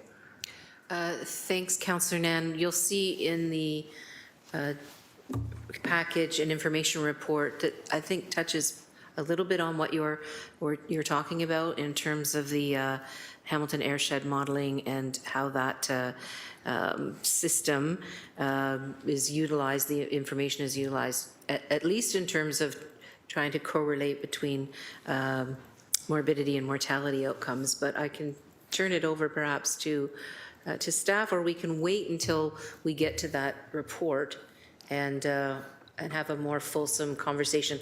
The reason we ordered this agenda the way we did is because many of these topics are similar, and so we have three kind of interactive reports that kind of impact each other and are of very similar subject matter. Thank you. Happy to follow your direction on that one. I do want to offer the opportunity for Dr. Newbold to make a comment, though. Thank you very much, Mayor. Councillor Nan, so I think, to the basic question, the data. So we need to know, Council needs to know, Board of Health needs to know where we fall relative to provincial guidelines around air quality. So, these annual measurements, of course, give us that sense. Are we doing better? Are we doing worse? Or, what sort of change is happening? From that, then, we can advocate for change. Again, work with partners, lobby to provincial government, MECP, around some of those regulations. Think about the regulations that we can enact locally, around air quality, for example. So there's been a few here mentioned this morning around idling, for example, around dust control, and other pieces. So these are pieces of information that we can bring together. I know staff could also speak to it, but there's, to the second part of your question there, around the mortality piece. There are several reports that have already been done that speak to mortality associated with poor air quality within the city. Recent Health Canada document, for example, looked at or estimated about 160 premature deaths. That was based in 2015 data, but there's a fairly large confidence interval associated with that. So while 160, that's sort of the median, that ranged from, and I'll get the endpoints wrong, but from 70 to 200 or something like that, premature deaths. That's in line with other reports that have been done around mortality, premature mortality associated with poor air quality within the city. Thanks, Dr. Newbold. Councillor Clark, please. Thank you, Mayor. To continue where I left off, and so the report shows that 91% is coming from transboundary. How many actual air monitoring units are in use, either through the system or through local industry that's reporting to this program? So how many air monitors are we using in the city? Manager Lawson. Through you, Mayor, I would need to refer to the Hammond Network, Councillor. I believe there's, off the top of my head, I would probably estimate we have about 20 to 25 air monitors that are assessing air quality in the city of Hamilton through Hammond and or the MECP. There are also private industry air monitors that companies will have that the MECP may have data to, and it might not be publicly available. However, the city of Hamilton is a very highly monitored and surveyed municipality with respect to air quality. If I may, Councillor, too, go back to your question about the 91% and whether we're measuring at the border, just to explain that the 91% estimate is generated from the Hamilton Air Modeling System, which is basically an algorithmic input of how much pollution is generated, and it spreads down to the United States past Kentucky, this giant grid, and it goes about halfway through Northern Ontario into Quebec. And it accounts for all of the air pollution that is reported to the federal government in both the United States and Canada.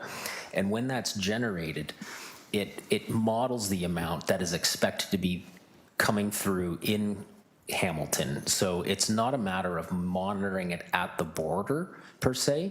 Any monitor in Hamilton will be picking up background PM 2.5, and the model is estimating that of that PM 2.5, given what we know about the broader emission rates in the US and Canada, that 91% of it is coming from outside of our border, and we're only producing so much within the city limits that we're experiencing. I'm not sure if that helps the comprehension. So we're not testing inter-municipal borders. We have our own network that is dealing with local industry, and the 91% of PM 2.5 concentration is coming from an algorithm that was developed by the feds. I think that's what I heard. Through the mayor, I'm sorry, Councillor, no, that isn't quite accurate. The algorithm was developed by Golder Associates. It was in a joint project that we had here with the City of Hamilton Public Health Services, as well as the Hamilton Industrial Environmental Association, funded the development of the Hamilton Air Modeling System. And it is a model. It's your inputs. The information that you get out of the model is only as good as your inputs. And the take-home message from the model, though, is that it should be considered. It is within the realm of acceptability in terms of variance. So it is a fairly decent estimate of what is happening with our airshed. Thank you. And I'm not disputing the veracity of it. I'm trying to understand how it works. And so it appears to me that we're not testing to verify the 91%. That is just an algorithm that is making that calculation. Can I ask, with respect to page 6 on this report, it shows a modeling of nitrogen NO2. How was that done? Was that again done through an algorithm, or was that done through actual air monitors in the different wards? Dr. Newbold? Through you, Mayor, unfortunately, I don't have the report directly in front of me, so I'm not quite sure which It's modeling local NO2 across Hamilton on a ward level during the COVID-19 pandemic, and it shows a map with varying degrees of green. And I'm trying to understand, how did they come up with these various levels of nitrogen dioxide?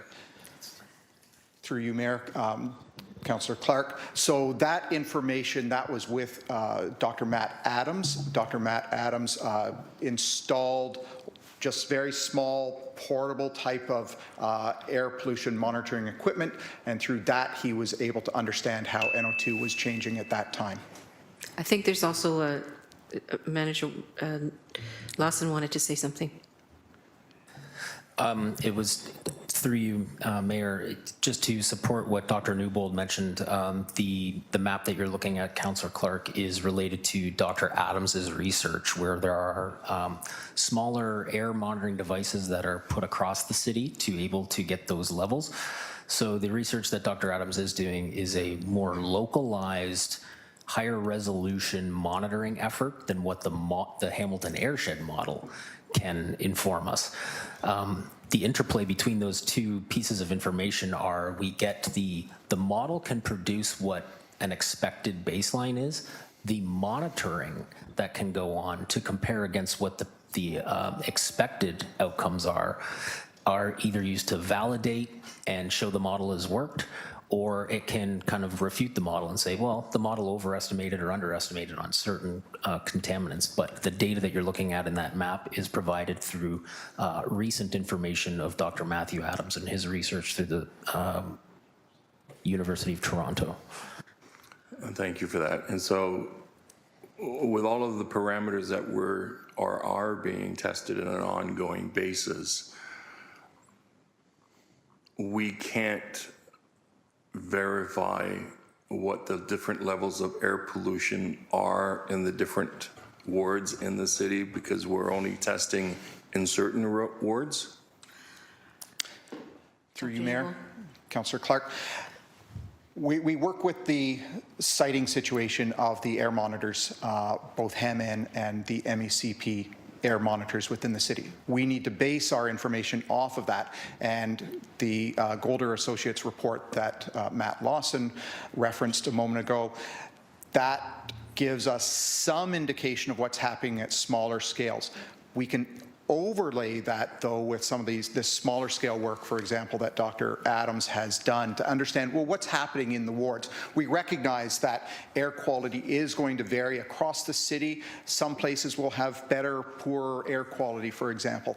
We need to understand that, and with some of those on-the-ground type of monitoring. So, you know, the work that Dr. Adams has done gives us that information at that smaller scale. But we need to look at the small scale pieces as well as that larger scale modeling that we have and the larger scale results that we have.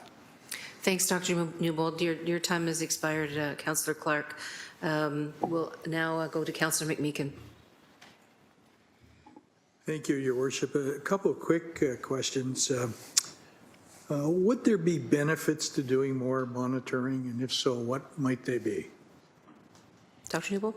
Through you, Mayor, Councillor McMeekin. Always benefits to doing more monitoring. And I think, you know, where we are now, it's understanding what's happening at that small scale. You know, so within wards, for example, how does it change? How does it vary? What's the seasonality with it? Or what's the regular pattern associated with air quality? The more information that we have is going to be able to allow us to better position the advocacy and the work that we do. So yes, small scale modeling, more modeling, always, or information gathering, better. So that's, thank you. That's something we should be very aware of as we move forward. The second question is a simple one with perhaps a complex answer. Can you comment generally on the impact of climate change on this particular matter that's floating around? Through you, Mayor, Councillor McMeekin. So it is a complicated question, one that I don't have full information on. If I take one sort of way of answering it, where we can address climate change and reduce greenhouse gas emissions, anytime we have an opportunity to reduce greenhouse gas emissions, we'll also see improved air quality within the city. The two are going to go hand in hand, so incredibly important piece there. You know, from that broader piece, are we going to see more particulate matter being brought into the city from outside? That's where I can't really comment at this time. The forest fire factor and that sort of thing. That could have an impact for sure, yes. Okay, appreciate that. Thanks, Madam Mayor. Thanks, Councillor McMeekin. Councillor Cretch, please. Thanks. I think we're in comments and questions, so it's just a comment, not a question for you, Dr. Newbold. But I really appreciate you highlighting some of the work you've done because it makes it extraordinarily clear that there's a strong link between vehicular traffic and air quality. I personally, and I'll say this anecdotally, have stood out there with Environment Hamilton for hours and hours and hours measuring air quality in different corridors where you'll see trucks that are heavy truck corridors, heavy car corridors, and seeing that no matter what's happening elsewhere in the city, the air quality downtown is bad. The air quality downtown is having an impact on people's health. And I hope that what comes out of this is a report that comes forward that is more like advice in a way, right? That is actually making recommendations that we can take actions on, because I think a lot of the data underlying what you've collected here and the work that you're doing could be more strengthened by just telling us what to do with that, right? How can we improve the lives of people who live downtown? How can we improve the lives of everyone who's affected by air quality across our city? Because there are certainly pockets where it's disproportionate, right? Where their impacts of air quality are literally taking decades of people's lives away. And we never had that conversation with people where we said, would you like to have 20 years less of life to live by living in the neighborhood you're in? These are transformational things, and I don't disagree with Councillor Paul's point earlier that it's not easy to just flick a switch and have everyone jump onto the bus. Like, that's not an easy activity. If it was, we would do it. But certainly we have to make those kinds of changes if we want to give people back those years that they deserve to have. So thank you so much for this information in this report. I appreciate it. Thanks, Councillor Cretch. We're back to Councillor Clark for a third time. I'm sorry, Mayor. I'm trying to gain an understanding with regards to PM 2.5. The work here shows that it looks like there was testing downtown, on the mountain, and at the west end of the city. And there seems to be a significant increase in PM 2.5. I suspect it's traffic-based, that there's an increase in traffic now that COVID has expired, or at least the pandemic is not declared anymore. But I'm trying to understand what we can do to test in our different wards to understand what PM 2.5 is doing. And if we understand the parameter, we have a better understanding on the impact on our health. And so when they did the study on nitrogen dioxide, have they done a similar study with regards to PM 2.5 in all of the wards? Manager Lawson, please. Through you, Mayor, no, the study is looking at the nitrogen dioxide and the NOx factors. PM 2.5, in terms of measurement in wards, the air pointers that the Public Health Services does schedule and move around, they do measure PM 2.5. So when I'll just go back, Councillor Clark, to the Hamilton Airshed model. So when the model is suggesting, say, in the ward, because the model can get down into resolution of 1.3 kilometer grids for the ward, it will be estimating PM 2.5, say, in your ward. We could be monitoring there just to validate that it's assumed to be that. What the model is doing is looking at, well, what are the traffic-related emissions expected to be in this area? What are the industries that may exist? What are the number of homes that may exist that have heaters that are burning fuel? All those factors are taken into consideration to come up with that modeled estimate of PM 2.5. And so, but to answer your question about measuring, it has not been measured as part of Dr. Matthew Adams' study, but there is potential to monitor in the future using the air pointers. And I believe you indicated that there's a model with regards to 2.5 that would, I guess, migrate the data to the wards. So is it possible to see that information so we have a better understanding as to what's transpiring in all the wards? Through the mayor, if and when the air pointers come to any individual ward, we can definitely notify the councillor and the councillor's office that the air pointers are situated in the ward, and we can be happy to pass along information to identify what the results are. The two air pointers that the city has the information is posted online on Ham and Air in real time, and PM 2.5 is one of the criteria air contaminants that is posted. Thank you. Thanks, Councillor Clark. Thank you. Oh, Councillor Huang. One question, really. Through you, Mayor, to Dr. Newbold. We've been talking a lot about ArcelorMittal Dofasco changing over from coal to gas and ultimately to an electric arc furnace. What does that look like? Do you have any sense of what that is like for air quality in wards 3 and 4 once that happens? Dr. Newbold? Mayor, Councillor Wang, I think, put simply, we'll see improvements in air quality within the city. Reductions in terms of all of the pollutants that we've talked about here. You will see those go down. That would be my understanding and my take on it. Okay, thank you. That is all. Thanks, Councillor Huang. Thank you again, Dr. Newbold, for your presentation and the great work that Clean Air Hamilton is doing. Really much appreciated. You can see the interest around the table. Thank you all. Great work. Thank you. Okay, so we now need a mover and seconder to receive the presentation. Moved by Councillor Huang, seconded by Councillor McMeekin. Please indicate your electronic votes.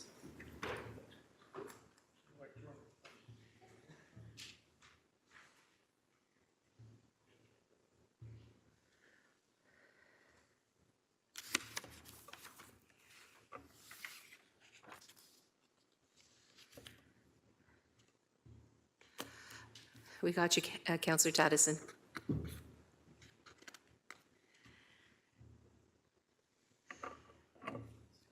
Okay, that carried 13-0. Thanks very much. We're now on to report 8.2. Can I have a mover? Sorry, Madam Mayor, that should be 8.1. That was my error. Oh, I see. You have two 8.2s on my roadmap. Thank you. Thank you, Mr. Clerk. Okay, so 8.1. Mover and seconder to put the report on the floor, please. Moved by Councillor Pauls, seconded by Councillor Kassar. Are there any questions on the report? Councillor Maureen Wilson? I'm sorry? Pardon me, just a comment. Okay. When appropriate. Please go ahead. Thank you. I quite enjoyed all the comments and the questions with respect to Dr. Newbold, and I think the subject of air quality, without being too divisive, but along the same lines that Councillor Crutch was going, have often escaped a context of equity. And too often we have accepted poor air as, well, you shouldn't have chosen to live there. And I think that kind of framing is really regrettable.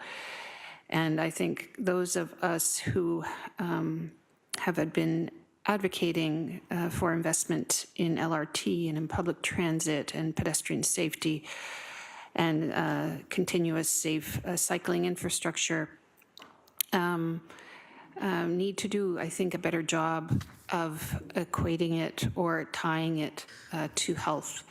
That these things are not nice to haves.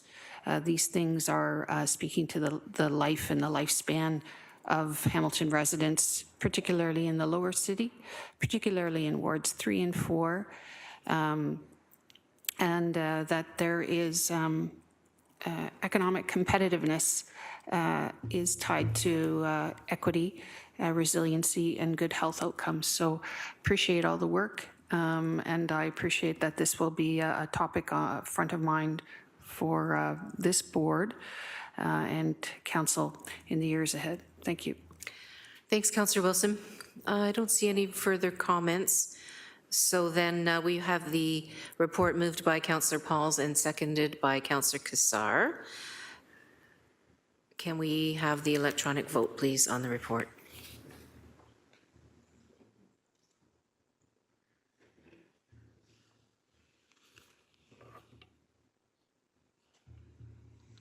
That carries 14-0. Thanks very much. Okay, we are now on to item 8.2, which is the respiratory diseases update. So, Dr. Richardson, do we have a presentation? Yes, Madam Mayor. The February update, you'll recall, was deferred because we didn't have enough time for it on the agenda, and it didn't make any sense to just do that one over again. So we thought we would bring an updated update, which is why Jordan Walker, our Director for Communicable Disease Control, has this updated piece available for you today. I believe this will be our last update, and sorry, Jordan, not to upstage any part of your piece, but just wanted to comment, this will be our last update for this season around respiratory viruses. Of course, if there's any, urgent things that happen in between, we'll always send you communication updates as anything occurs, and we would be back to you in the fall for the beginning of the next respiratory virus season when it comes. So just wanted you to have that in mind as you go through and perhaps ask any questions you might have. Jordan. Director Walker, please. Thank you. Thank you. So as Dr. Richardson said, I'm here to provide a very brief update on our respiratory diseases. Bear with me, there, perfect. So we are moving towards the end of the current respiratory virus season. However, there are still a number of circulating viruses, and as with previous respiratory seasons, what we have seen throughout this season is that the greatest impact continues to be in our aged population. For today's update, we will be focusing on the local situation update, a vaccine update, and our key protective measures. As we move through the respiratory season, we will continue to provide our data on cases, outbreaks, and vaccinations on our website. As Dr. Richardson has alluded to, given the consistency and key messages and public health approach over the last number of months, the next update on this subject will come in Q3, either August or September, to update on the fall approaches and planning for the next respiratory season. As mentioned, of course, if there are any developments between then and now, we would share those with Board of Health through a communication update. And of course, would return to Board of Health on this topic if there was some significant development. To begin, I wanted to provide a situation update about what respiratory virus transmission we are currently seeing in Hamilton, current as of March 14th. Key messages to provide some context here. COVID-19 transmission in Hamilton remains moderate and stable. Our COVID-19 reported cases are decreasing. Test positivity is increasing. Meanwhile, hospitalizations, ICU admissions, wastewater signal, and the number of active outbreaks have remained stable. Influenza transmission in Hamilton is low and stable, with influenza reported cases and test positivity remaining stable, while wastewater signal remains at 0. We will continue to monitor the various respiratory virus indicators and provide these updated transmission statuses weekly to the public.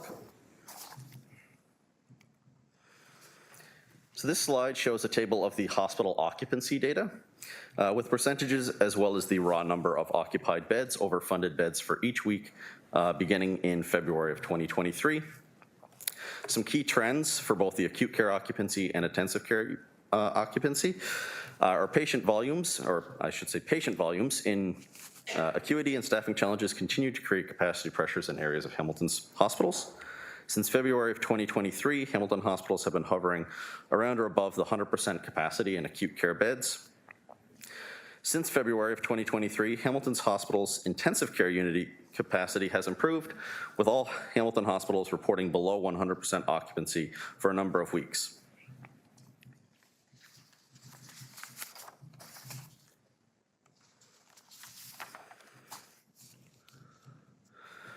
A reminder that our COVID-19 vaccine data is available on the City of Hamilton's COVID-19 data webpage and does include both the number of doses administered in Hamilton over time and by clinic location, and the percentage of Hamilton residents vaccinated by age and by geography. The number of COVID-19 vaccine doses administered in Hamilton has slowed down in recent months after an increase earlier in September and October at the beginning of the fall with the launch of the bivalent booster campaign. In a recent week, approximately 960 COVID-19 doses were administered, of which most continue to be the bivalent booster doses, and the majority of those are being administered at pharmacies. Since our last Board of Health in February 13th till now, approximately 3,500 doses of COVID-19 vaccine have been administered. Among Hamilton's population, total population that is, an estimated 79% have completed their primary series. And please note that the coverage is higher actually in older age groups. So when you look at the older age groups, for instance, individuals above the age of 60, the coverage for the primary series is actually over 90%. While Hamilton's population has good coverage on the primary series, uptake of booster doses has been lower. For example, just over 19.7% of the population aged 5+ is considered up to date with having had a booster in the last 6 months. And similarly to the primary series numbers, you do see that booster dose coverage higher in the older age groups.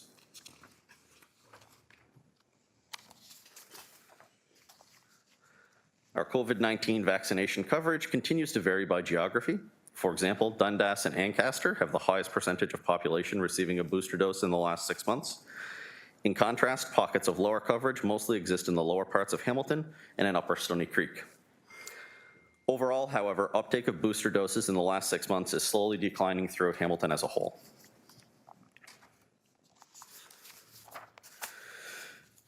In terms of our vaccine program clinics, we do continue to operate 2 mobile clinics, which are focused on forward sortation areas, or FSAs, that are considered at higher risk due to a combination of lower vaccine coverage, higher concentration of racialized populations, and higher material deprivation. We've moved to 2 mobile clinics, or added a second mobile clinic after the closure of the Lime Ridge Mall fixed site clinic in December, and have been moving those mobile clinics around rather frequently over the last number of months as we work to address these targeted forward sortation areas.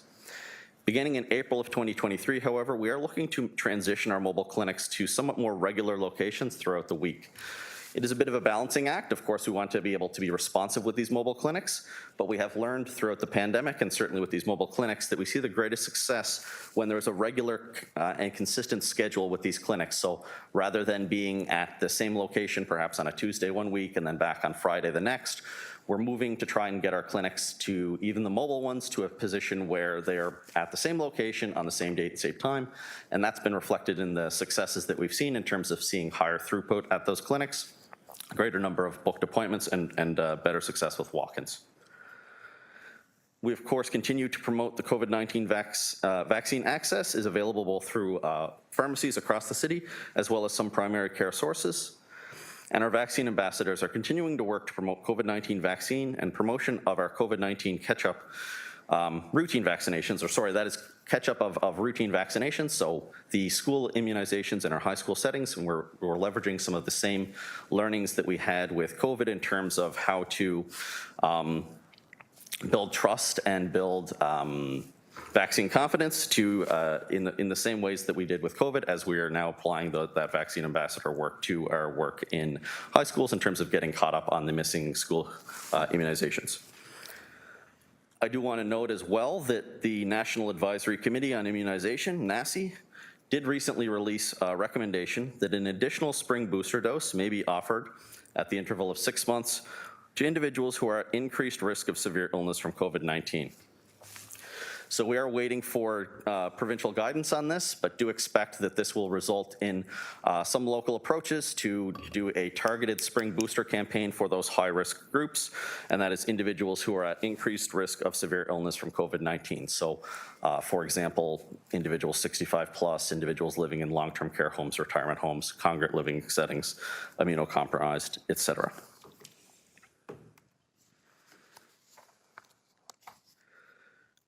In terms of our key messages, Hamilton Public Health Services continues to recommend a multi-layered approach to prevent spread and reduce the serious health consequences of respiratory viruses this season. This includes staying up to date with your vaccinations.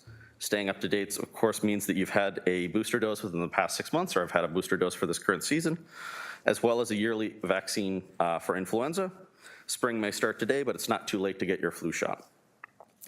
There is still a strong recommendation to mask when in crowded indoor settings or when unable to physically distance. And this is particularly important for those who have had respiratory illness to continue to mask in public settings for 10 days from the start of the respiratory symptoms. We also recommend individuals be diligent in watching for respiratory signs and symptoms in themselves daily, practicing good hand hygiene and respiratory etiquette, such as covering your mouth when you cough or sneeze, and of course, staying home if you feel unwell.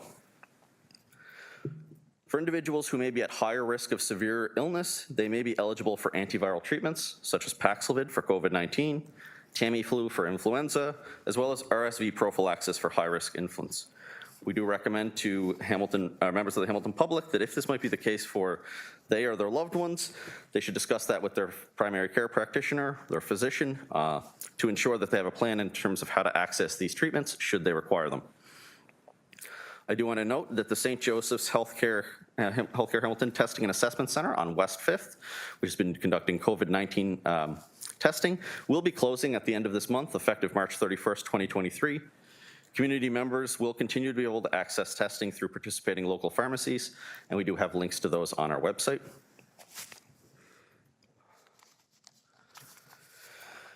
And finally, as a reminder, all of the data that's just been presented, as well as additional data, can be found on our website.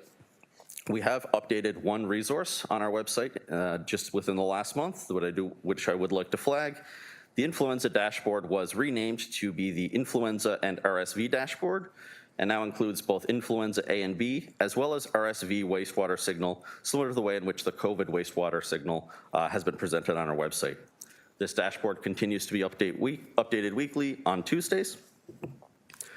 We will also continue to update the respiratory virus transmission summary on Wednesdays, which includes details on some of the key metrics that we are following this season, as well as measures that are a reminder of the key messages and measures that individuals can take to protect ourselves during this respiratory virus season.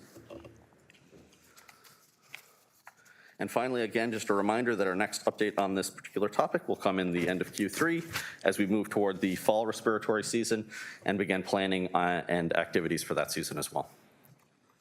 Thank you, and I'll turn it over to questions. Thanks very much, Director Walker. Are there any questions on the report? Councillor Pauls? Yes, thank you. And through the very quick, page 1, COVID-19 report cases are decreasing. Test positivity is increasing. Can you explain that? Director Walker? Through the Mayor to Councillor Pauls, thank you for the question. While we are seeing an overall decrease in the number of cases, we are seeing the test positivity increasing, and that's as a result of just fewer tests, fewer individuals going forward for testing, so more of the tests being done are turning up positive, but the overall trend in cases is still on the decline. So these are people that are testing themselves and they send a report to you. That's how you know. I don't understand that how a test positivity is increasing. That means more people are having COVID-19? Through the Mayor. No, it's not that more people are having, just of the proportion of tests being done, and these are not tests being done at an individual at home, these are tests being done in a lab, so tests that were done at the St. Joseph's Healthcare West 5th site, tests being done at pharmacies that are then submitted onto labs. Of those that are being submitted, the proportion of them that are positive is higher, but the overall trend in terms of cases is fewer. Thank you for that. Thank you. Thanks, Councillor Pauls. And no further questions then. Can I have a mover and seconder to receive the report, the presentation? Thanks, Councillor Alex Wilson, seconded by Councillor Huang. Can we please have a vote on the receipt of the presentation?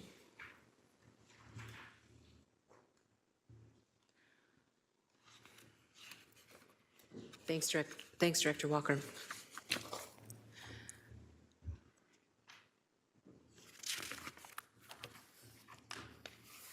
That carries the 13-0. Thanks. We're now on to consent items, I believe. Yes. We did have a change in the agenda, as folks might recall, so we're dealing with item 9.2. in advance of 9.1. So modeling morbidity and mortality using the Hamilton Airshed modeling system is before us. Can I have a mover and a seconder to put item 9.2 on the floor? Moved by Councillor Alex Wilson, seconded by Councillor Huang. Are there any comments, any discussion? Councillor Nan, please. Thank you. Through you, Mayor, just picking up where we left off after the Clean Air Hamilton presentation, and thanks to staff for this report. I guess my first question would be through you, in terms of the focus of this update is on mortality and morbidity. The impact of air pollution on health stems beyond that, right? It's not just about mortality. And in fact, there is so much medical evidence that points to these air pollutants having direct correlated impact on psychological health, and warning that exposure to air pollution affects the brain and can also alter behavior. In fact, a Stats Canada 2020 report mentioned that in addition to established respiratory and cardiovascular morbidity and mortality, air pollution has been linked to a range of neurological and psychiatric disorders, including dementia, cognitive decline, impairment, anxiety, depression, suicide, and on it goes. And then when we put that into a social determinants of health lens, definite impact on childhood cognitive impairment as well, and can lead to things like substance use disorders as well. Can staff comment on that and how that may or may not be an opportunity for us to expand what's before us right now, that is looking at air quality in these two health conditions as well as the wider ones that I just outlined? Thank you. Go ahead, Manager Lawson, please. Through the mayor, to Councillor Nan, not being a qualified expert in the realm of how that data could be parsed out, I might call upon one of Public Health Services epidemiologists, Mackenzie Sleafers, who should be joining us virtually. I believe Mackenzie's there. There's Mackenzie. Mackenzie, I'm hoping that you heard Councillor Nan's question, and it's really about the other based upon, say, the 2018 health check report, how the impact of air pollution contributes to burden of disease, and whether those other factors and health-related conditions that Councillor Nan provided, how they might be accounted for. Thank you. Through the mayor. So to respond to the question, I think it's very important, first of all, to acknowledge those links that do exist between mental health outcomes that we see in our community and air quality. So as we go through the revision of health check, so we're currently in the process of updating health check. You'll see that previous report came out in 2018. And so we're currently working on a new version of that. And I believe you were briefly informed of that at a previous council session, I believe maybe in January. But as we go through that revision, we can look at making sure that those pieces are included so that we can try and look at those attributions at a city level. I don't have further data in front of me right now to quantify those types of attributions and links between air quality and the mental health outcomes that we might see at a city level. Councillor Nan? Thank you. If I could, through you, then just to clarify, then what I'm hearing is that those pieces can be integrated into the current health check revision that's underway? Yes, we will definitely take that away and explore the feasibility to make sure that we can do it. And if it's possible, then we'll make sure to include it. Excellent. So we don't need, through you, Chair, any direction to integrate it? That would be your decision to make. It sounds to me like the staff are quite on it. If you would like to put a motion, that's always something that you can do. At this point, I mean, I'm hearing from staff that they can, but I'm happy to also recognize clerks requesting that any staff direction be put forward in the form of a motion, so happy to move that if I can get a seconder at the appropriate time. My next question on the report through you, Mayor, is in terms of the considerations and moving forward steps that are outlined in the report, there is an indication that there would be a need for increased investment in order to continue to benefit from this research. I guess I'm just curious, it's in an information report versus recommendations. Could I just get clarity from staff on why? Yeah, and yeah, if you need support, thank you. Manager Lawson? Through the mayor, to Councillor Nan, the additional investment in the Hamilton airshed model would be in an effort to update all of the data that goes into the model. So the data that was used to prepare this model came from 2012. Right. And so that updating is a lot of time, effort, and just getting the newest available information that we have, including our local air monitoring results, could go into that model. That is largely where the additional investment in the model would come from. In addition to the question, though, about not just getting the model updated in terms of its the concentration values of pollution, there is the additional epidemiologic work that would go on to try and translate what those environmental concentration of pollutants how they would translate to health outcomes within the same type of resolution, which would be challenging, bleeding edge work, if you will. It's not commonly done, but Golder has assured us that they could give it a go. So again, it is a model, and it would be something that additional investment in not only updating the model, but also the epidemiologic work to try and get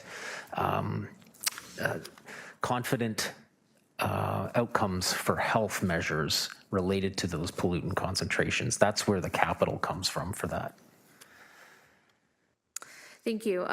Mayor, I see tremendous value in continuing this work and updating the model and getting the information as up to date as we can in order to continue this conversation that we're having in real term here and continue supporting our ability to either support public health or the corporation to take the appropriate action to help address these health concerns. So if my colleagues around the table are also in favor or in alignment, perhaps we could move forward with some of the recommendations that are listed here in terms of the ongoing investment. Thank you.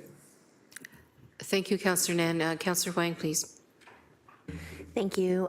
Through you, Mayor, just a clarifying question, and I think Councillor Nan actually asked most of it, but I wanted to get an understanding of the considerations section of this report that asks an estimated of $100,000 per year, and that was just, again, to clarify from Manager Lawson that it was to update the baseline and then essentially come up with additional recommendations. Is that kind of what that 100K is looking at? Manager Lawson? Through the mayor, and I should be clear, the 100K is a starting estimate. It's probably going to exceed that value for sure. But in terms of updating that, the Hamilton airshed modeling system, I'm sorry, through the mayor, Councillor, do you mind repeating your question? I didn't get the... I think I just wanted to understand what that 100K, I know you just said that it's like an estimate and it's the base, it's like the very minimal amount. So yes. I just wanted to understand what is included in that 100K. Through you, Mayor.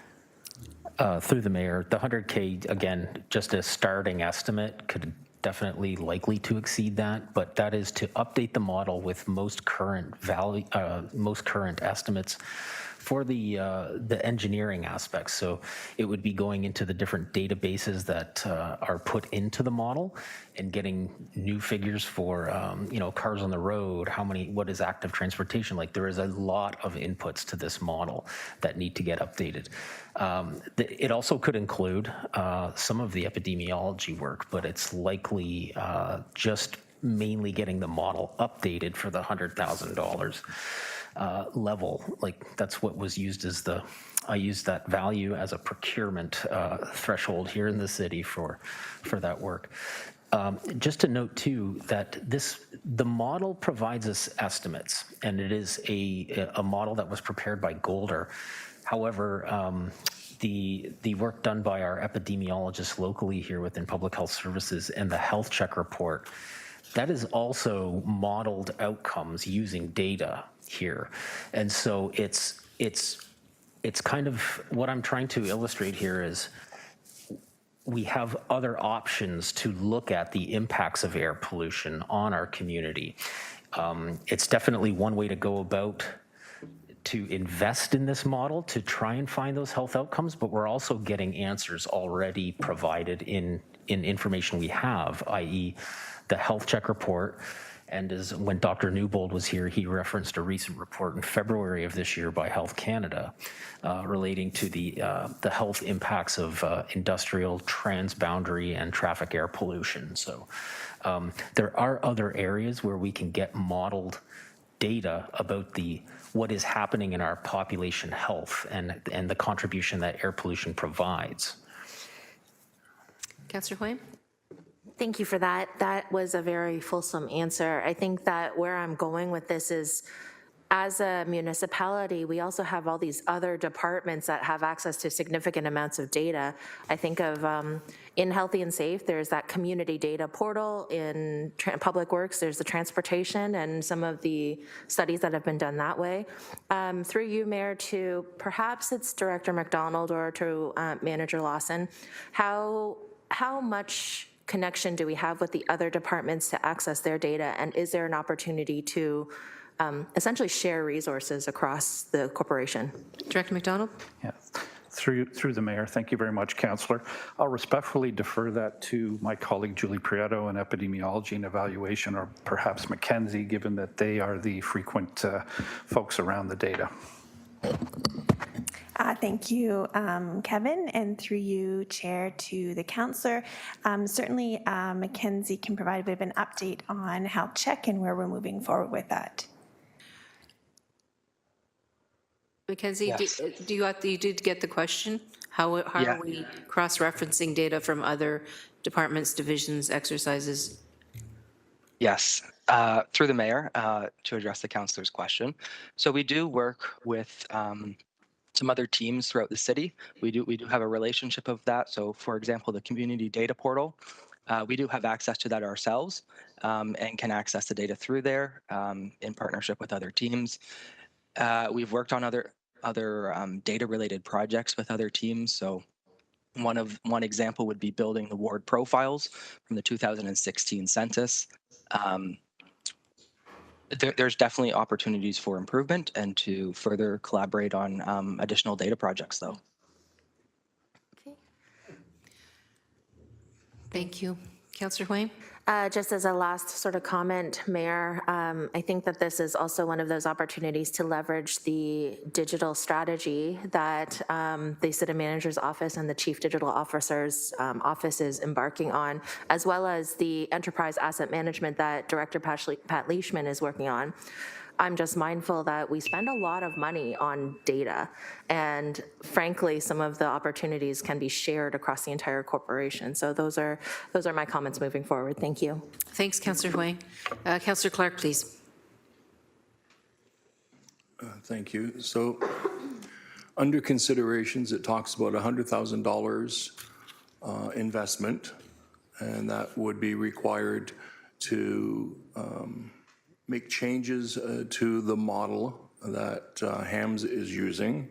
But then when I get down further, Mayor, under the section that says moving forward, it indicates that the existing reporting and data sources provided by Health Canada and the City of Hamilton's epidemiology and evaluation program via health check can be used to estimate air pollution attributed morbidity and mortality in Hamilton.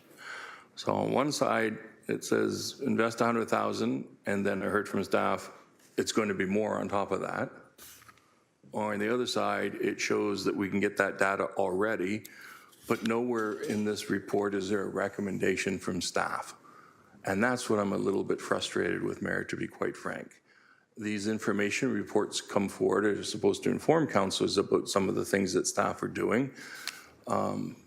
But we should have recommendations when they're asking us to make a consideration like this.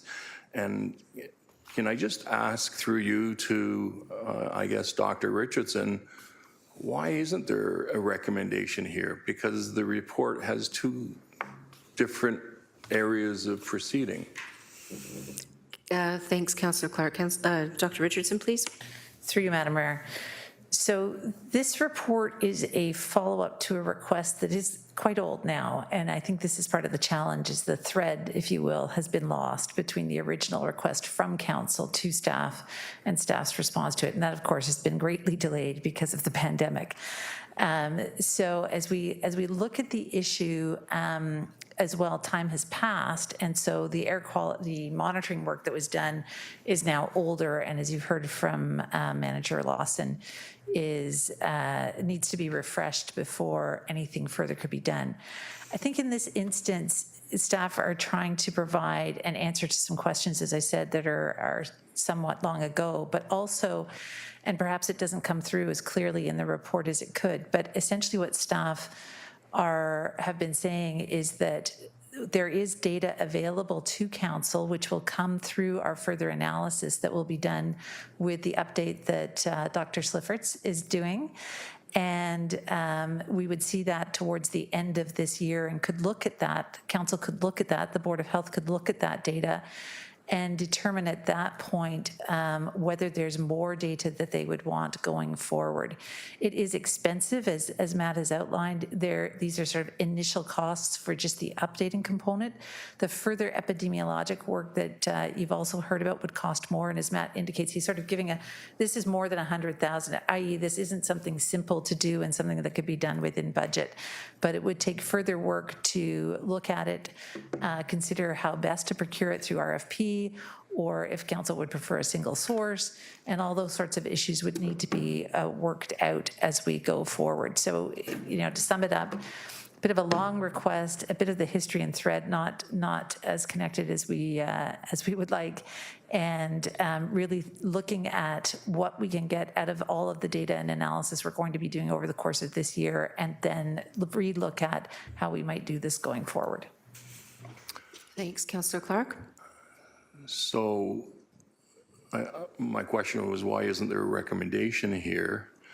I think I heard a recommendation in Dr. Richardson's response, and that was to get the reporting and data sources that they're expecting from Health Canada and the city.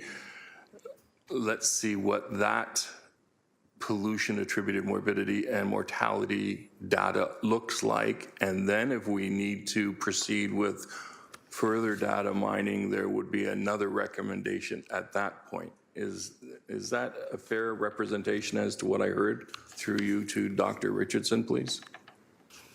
Through you, Mayor, in consultation and discussion with council about whether or not they would want to see it when this data is presented as we move forward, and we've heard about further work done by Clean Air Hamilton, then look at where would we want to go from here. Yes. Okay. And so, and if I may, I think that some of this will come back to us with the motion that Councillor Nan, I believe, is putting forward in terms of staff direction for the updated health check work. So that's my sense of where we're headed. I just want to get some clarification from Dr. Richardson. Yes, that would come back with the updated work. And just to underline, that's about feasibility as has been stated. We're not clear yet whether we can bring forward how much additional data. Which is what Dr. Slifferts said, right? Yeah. Okay, sorry, Councillor Clark, just trying to, I don't know if that brought any further clarity or made things worse. no, my frustration still stands. We have a staff report with two different responses or considerations and no recommendation, and that's a problem. Thanks, Councillor Clark. I don't see any further speakers. I do obviously, though, understand how important this matter is for members of council, and I think staff recognize that as well. I'll turn to Councillor Nan to see if she has a motion. I do, thank you, through you, Mayor. And open to any changes, staff, please let me know. Therefore, be it resolved that staff be directed to integrate the health check revision. Therefore, be it resolved that staff be directed to integrate into the health check revision adverse health outcomes attributed to air pollution, including but not limited to neurological, psychiatric disorders like dementia, cognitive decline or impairment, anxiety, and depression and suicide. And I think there might be a bit more that needs to be added here in terms of, do we need a report back on this, or is this just direction to integrate it into the health check as per the last two speakers? Yeah. Can I just, what I think I just heard from the medical officer of health is that there's a lack of clarity around the capability of actually integrating the data that you're talking about, and that's a piece of work that needs to be done, determination of whether that actually can be quantified before it can then actually be integrated. Am I correct? That's correct. And so for us to in some way report that back, whether that's through a communication update or an information report, I think, long before we get to the actual outcome, and you'd be surprised whether it's there or not. I think that would be reasonable and important for us to do. So I need a mover or a seconder so that we could maybe continue clarifying the direction. Councillor Kretsch, thanks for seconding that. So perhaps it should say, if you don't mind, sure. That staff be directed to report back on the feasibility of the integration of health check revision, right? By adding those words, does that create, right, the feasibility, and then we'll know the cost, the capacity we have, whether it needs to go, whether it can be done in-house or needs to be I shouldn't say outhoused, outsourced. That staff be directed It's been to a long morning. Report the feasibility of integrating. To integrate the feasibility of integrating. Do you have that? Feasibility of integrating? Mm-hmm. Sorry, could it be explore the feasibility of integrating? Yes, to explore the feasibility, sure. That staff be directed to report back the feasibility of integrating. Report back. On the feasibility of integrating. No, that staff be directed to report back on the feasibility of. I know it's really awful, everybody's watching you. That staff be directed to report back on the feasibility of integrating. Take off the, yeah. Okay, is that sufficient? Councillor Maureen Wilson? If I may, in terms of methodology, if you're exploring that staff be directed to report back on the integration, if you report back and deem it's not feasible, that is in and of itself the same but different. You're asking to, I think the ask is, forgive me, to report back on its integration. If in your report back, you advise this body that it's not feasible and or you require X, Y, and Z, then that's a further deliberation that this body would have to provide, in my understanding, for your consideration.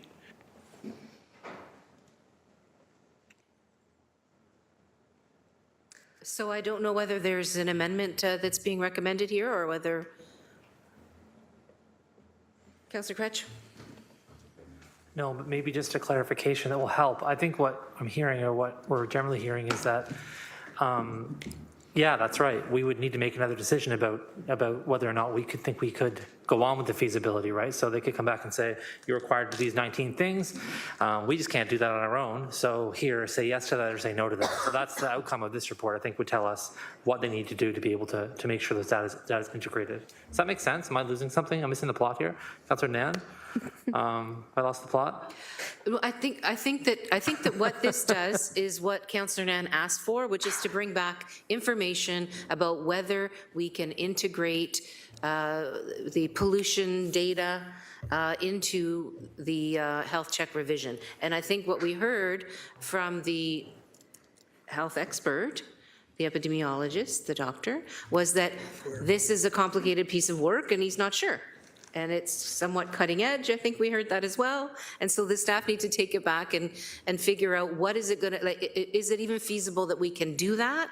And if the answer is yes, then that's when we have some deliberation on what that looks like. Could I clarify through you, Mayor? I heard the doctor say that it could be integrated into the health check revision, period. I also heard that that might mean we might need more resources in order to support the revision work to take place. And I also heard around the table that we want to receive very clear recommendations as a Board of Health moving forward to make sure that this kind of data is integrated moving forward. So that's what I heard around the table. I would support any direction changes here that would enable our staff to go forward and carry out those three clarity points from the table. Well, perhaps then we should hear from Dr. Sveres, who is the person that gave the advice or the explanation as to responding to, particularly to your questions, Councillor Nan. Is Dr. Sveres still here? Yes. Okay, it's back on you. Thank you.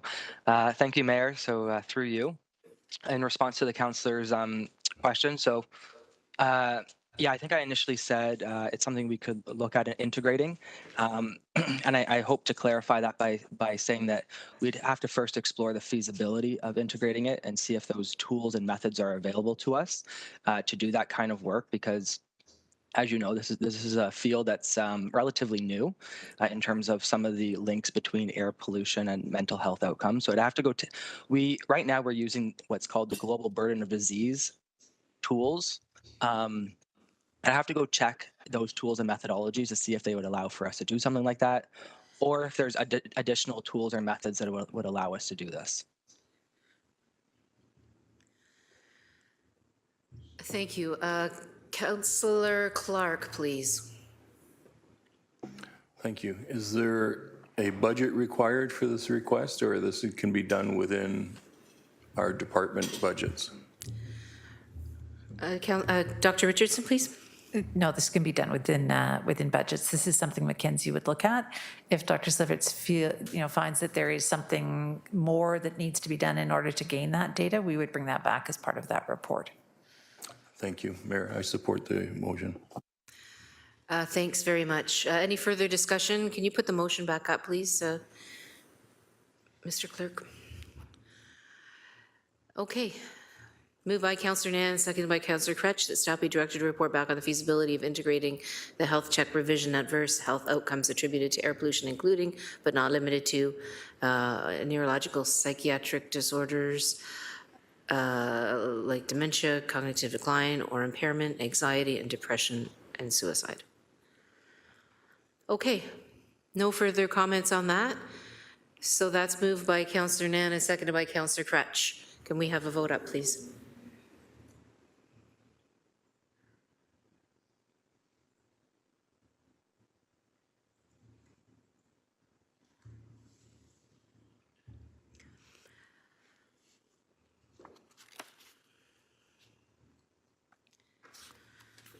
That carries 13-0. Thank you all very much. Thanks, Dr. Slivets. Thanks all of the staff who've helped us through this particular item. And now we're back to item which was initially, oh, sorry, we have to have the a vote on the actual report.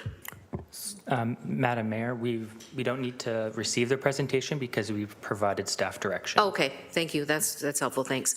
Okay, then we're on to item 9.1. Which is the opioid emergency response. Can I have a mover and seconder to put item 9.1 on the floor, please? Moved by Councillor McMeekin, seconded by Councillor Huang. Is there any discussion on this particular item? Councillor Clark, please. Thank you. Can we just get a response from Dr. Richardson in terms of what transpired in Niagara? It's being reported in the media that they did declare basically a state of emergency for homelessness, mental health, and opioid addiction. So how did Niagara come up with the ways and means to do it, and the city of Hamilton can't? Dr. Richardson? Through you, Madam Chair, I haven't spoken to Niagara actually following that motion. I only spoke to them beforehand, and so I'm not sure what led to their final decision around that piece. I would say that we've had many discussions since this item came up here in Hamilton with various parties about the declaration of emergency response and where it is most appropriately done. And the advice consistently is in line with this report, which is to say, absolutely, opioids are a significant issue. We have a crisis when it comes to opioids. It needs urgent action. That is why we're renewing the Hamilton Overdose Action Plan and in the process of doing that over the next couple of months. But to declare an emergency within the meaning of the legislative structure in Ontario is it's not the sort of issue but that one uses that sort of emergency response structure. That emergency response structure is reserved for acute issues, and the issue of funding comes up repeatedly about whether it gives access to additional funding. There is some misunderstanding about that piece. It does not lead to additional funding relative to this sort of issue. It can lead to funding in other types of acute emergencies, as I mentioned. But it's really through application processes and discussions with other levels of government that we would generate access to additional funding, as was done with the SUAP application. So I can't speak directly to Niagara since they went through that process, but I can tell you that this continues to be the same approach when we talk to other both municipal emergency response groups, provincial emergency, those responsible provincially for emergency response, and other boards of health that are working on the issue. Councillor Clark? So I'm trying to, the provincial funding has dried up, my words, not yours, specifically on homelessness. We are seeing ongoing overdoses from opioids, and it's not just with the homeless people, it's right across the city. There are people dying in every ward from overdose. We've declared it a crisis. It's not getting better. It continues to be a real problem, and we're now seeing significant number of homelessness with projections of upwards of 1,500 people. And I'm struggling, Mayor, because our neighboring municipality declared the state of emergency for the same reasons that I articulated here many, many months ago, and yet we're being told, yeah, no, we can't do that. And I'm trying to get more funding, more resources for homeless and for substance abuse people who are literally dying from opioids. I visited a shelter last week, and they told me they had another death in one of their shelters. How we called it a crisis, but it's not changing.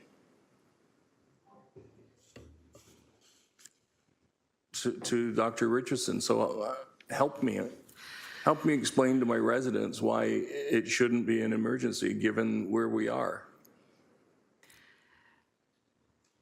So can I just say, having been at the province recently, what the report says is that It doesn't say we can't declare an emergency. We can, but it won't do anything. It won't unlock funds.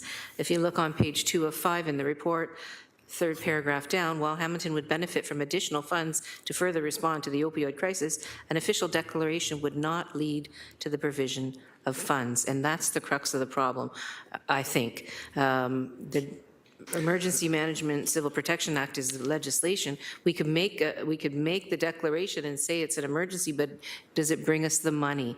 That's what's at issue here, I think, in terms of what the medical officer of health is trying to inform council. Respectfully, Mayor, what's at issue here is the complacency of the provincial government. That's for sure. I apologize. Go ahead, Councillor Clark. It's not a laughing matter. People are dying. People are dying in our city, and we need to address it. And we seem to have this bureaucratic standard. Well, if it doesn't meet the state of emergency with the province, then we can't do it. But if we did do it, it would send a very clear message to the province of Ontario that we're in something that is much more than a crisis. That's true. That's what declaring a state of emergency does. If more municipalities across the province of Ontario did this, the province would have to pay attention. That's why I moved that motion. And I'm frustrated. I don't want to just hear the bureaucratic approach indicating, well, you can't do that based on what the provincial act says. But if we elevate this from a crisis to a state of emergency and put in all of the requests to the province, and you look at what the Niagara regional government did, it puts it front and center what the challenge is. So I still believe that we should be doing it. I think we are missing the boat if we are not elevating the degree of concern that this municipality has for the opioid crisis and the number of overdose deaths that are occurring in our municipality. Are you going to be putting your motion then at the end of the conversation? Sure. Okay, Councillor, I'm not sure which direction you have these in now. Councillor Huang, please. Thank you. Through you, Chair, I wanted to piggyback off of what Councillor Clark is saying. Based on reading this report, I don't have a dollar figure. So I'd like to understand through you, Mayor, to potentially Dr. Richardson, what is the cost of inaction here? Based on this report, it says that as long as from the MDRA, funding is conditional on municipal costs totaling at least 3% of the municipal tax levy. So I'd like to understand what is the cost of inaction here? Dr. Richardson? Through you, Madam Mayor. So I think I'd like to separate two issues. So the first issue is what it means to ask for funding under the Emergency Management Civil Protection Act. And so the scheme for which to do that, that's where the 3% comes from, and where something that costs more than that on an acute issue, this issue wouldn't be the funding route for this issue, but that would be the amount that they would consider if the cost to a municipality, as I understand it, I'm not an emergency management professional, but that it needs to be higher than the 3%. So that's what that came from. In terms of the cost of the opioid epidemic and its relationship to the social determinants of health, to housing, to mental health, to all of the things that have gone on that have led to the level of opioid crisis that we have, that dollar figure is a much bigger dollar figure. And, in order for us to address it, it requires action by multiple parties at the federal, provincial level. This is why this council has made requests for there to be working groups set up at the provincial level to bring together all the ministries and the roles that they would play and the different parties across society that would need to take action to address this. So I don't have a dollar figure, but that's a very large dollar figure. And it takes a significant amount of time to bring about change and requires much more than a harm reduction focus. The harm, when we look at the issue of opioid use, it's rooted, as I said, in the social determinants. It's rooted in many issues. And we're trying to address it through measures like harm reduction, through treatment, but also through preventive measures, which we take as well. And of course, we need those other measures from a social determinants standpoint. So as I said, to come up with a dollar figure on that side, it's huge. But, we will be coming back from the harm reduction standpoint and from a treatment standpoint, as well as some prevention pieces with that opioid action plan. It's due to come back to you by June. Thank you, Dr. Richardson. And Mayor, I do understand that we have a massive report coming forward to us at Emergency and Community Services this Thursday around ending chronic homelessness. One of the areas that is in that particular report is to look at the cost of homelessness. So I wonder if this is a tactic, because as we speak about the opioid crisis, it is an actual burden on our healthcare system, on our social services. I wonder if this is a way for us to elevate this opportunity by looking at it from a dollars and cents perspective. And even if we do have round numbers on this very large number, it may be a better storytelling on how we can advocate further to the provincial government on what the actual cost that is downloaded to the municipalities through this opioid crisis that is in partnership with chronic homelessness, with affordable housing, all of that. So perhaps that might be something that I might want to take on, to take a look at what the dollars and cents of how this is actually affecting our municipality. Thank you, Mayor. Thanks, Councillor Huang. Councillor Alex Wilson, please.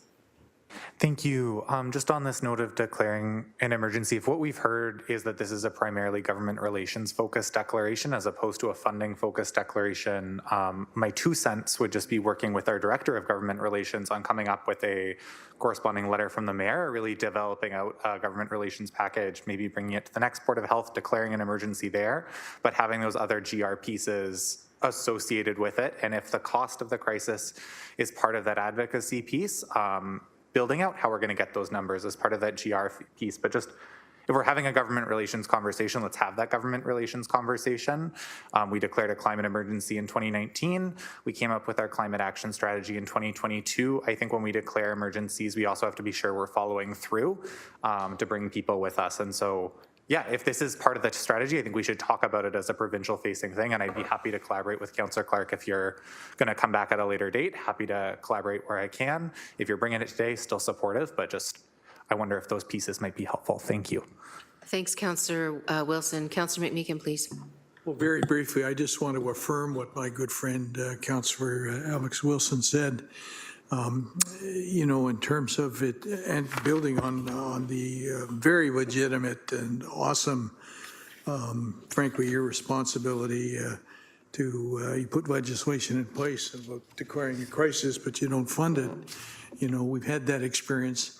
I think if we're going to go down this path, and I'll support the good Councillor Clark's motion, but we need to name it. We need to be upfront and say, something like, I don't know, I'm just making it up as I go here, but whereas municipalities want to declare an emergency and act, but find it very difficult because of the shortfall of funding from other levels who should share our concern, blah, blah, blah. You need to draw attention to the fact that if we declare an emergency, that only works if we're partnering together. We have a shared sense of purpose. And absent that, people need to understand that we're going to have one heck of a time doing it. I think that's the point Councillor Clark was making. And so name it. Please, let's name it if we're going to go there. That's it. Thanks, Councillor McMeekin. Turn to Councillor Clark if you wanted to put a motion forward. Mayor, I'm cognizant of the time. So I think what I'm going to do is have a conversation with a couple of my colleagues around this table and see whether or not we want to bring that declaration of an opioid emergency in Hamilton to the Board of Health or to Emergency and Community Services, especially given that that next report is coming to ECS, and I think they do mesh together rather nicely. So instead of taking up more time today with a bigger debate, we'll have that at ECS and invite all of my colleagues to this upcoming meeting, because it is going to be a crucial meeting and that you should not miss. Thank you. Agreed, Councillor Clark, and with gratitude as well, identifying this as something that needs some major attention and focus to get the provincial government at the table to help us with this crisis. We're now on to, so I guess the mover and seconder was, I can't even remember who the mover and seconder was. Councillor McMeekin was the mover and Wang was seconder. Thank you. Can we have a electronic vote, please, to approve the report? Or sorry, to receive the report.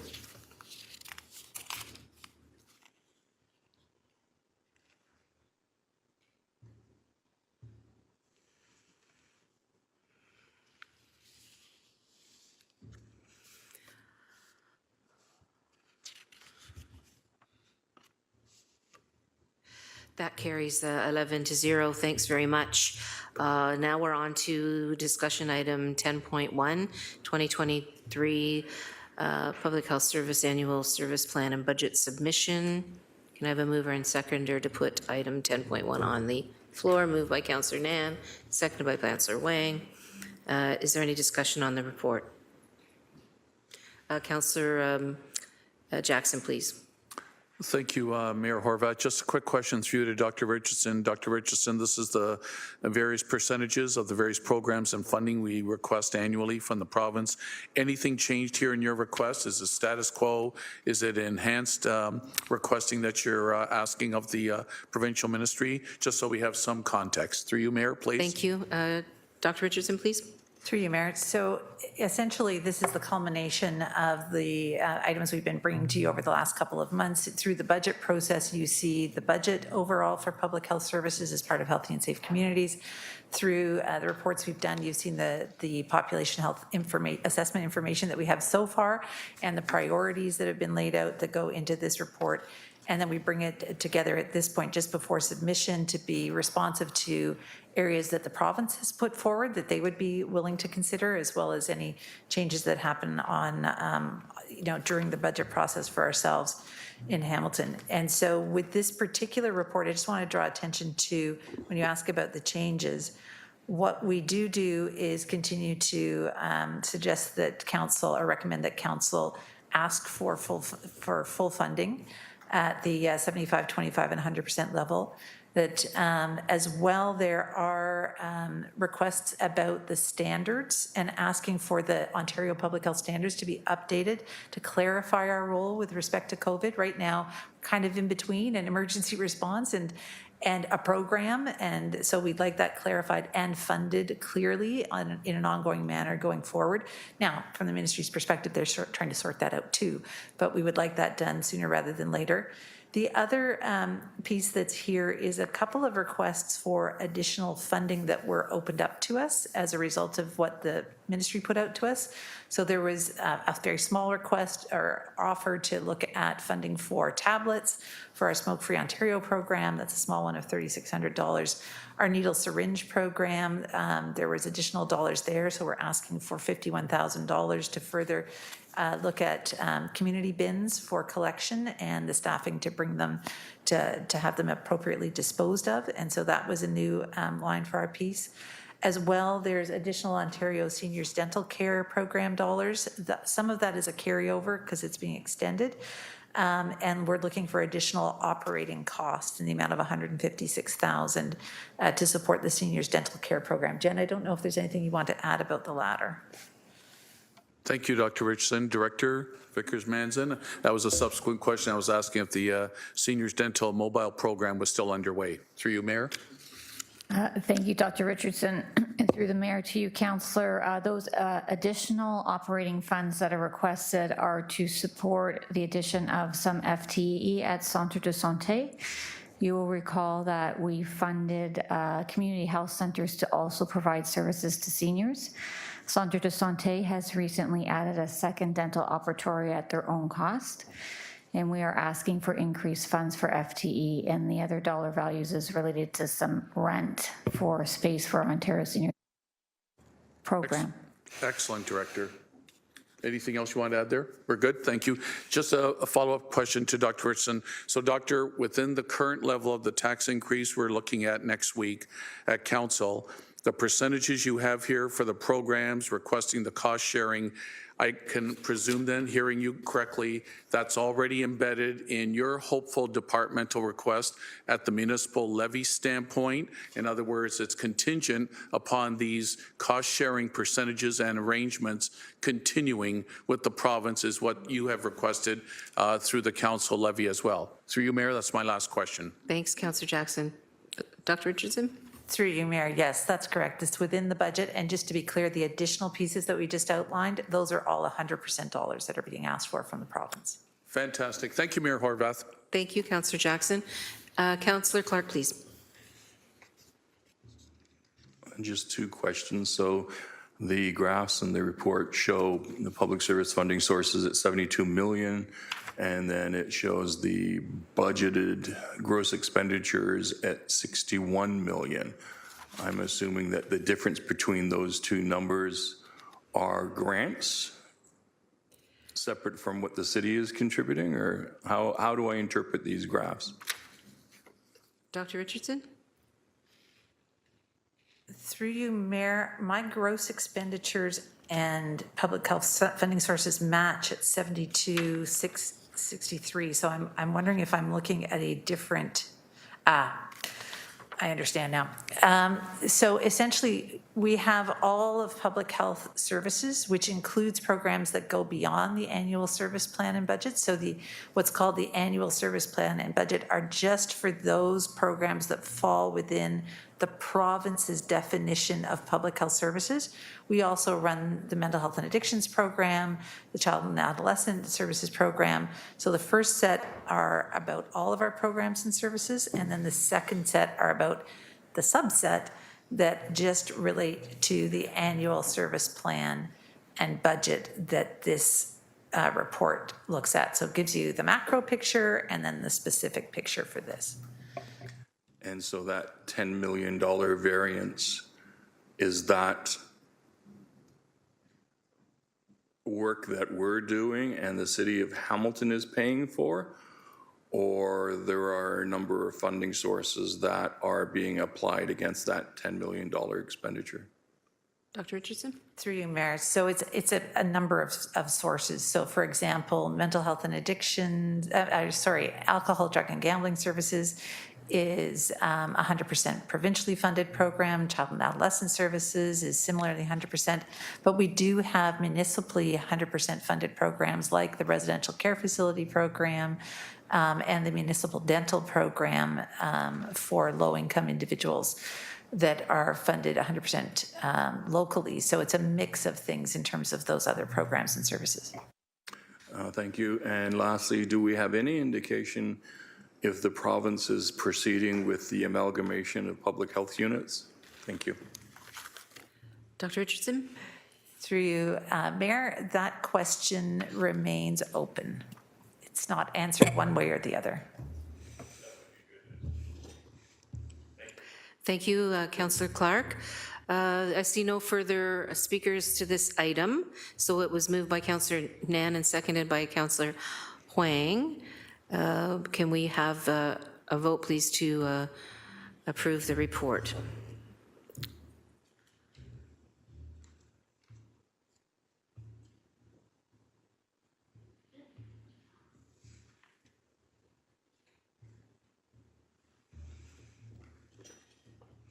That's carried 11-0. Thanks very much. There are no motions. Oh, yes, there is a motion. Councillor Nan? I see that Councillor Danko's back, and I just wanted to check in whether Councillor Danko, you're still prepared to move the motion, and I'm happy to second it. You had some amendments and you abut these facilities, so why don't you go ahead? Oh, okay, there we go. My apologies. Clerk, do you have the motion? Thank you. Can you put it up on the screen, please?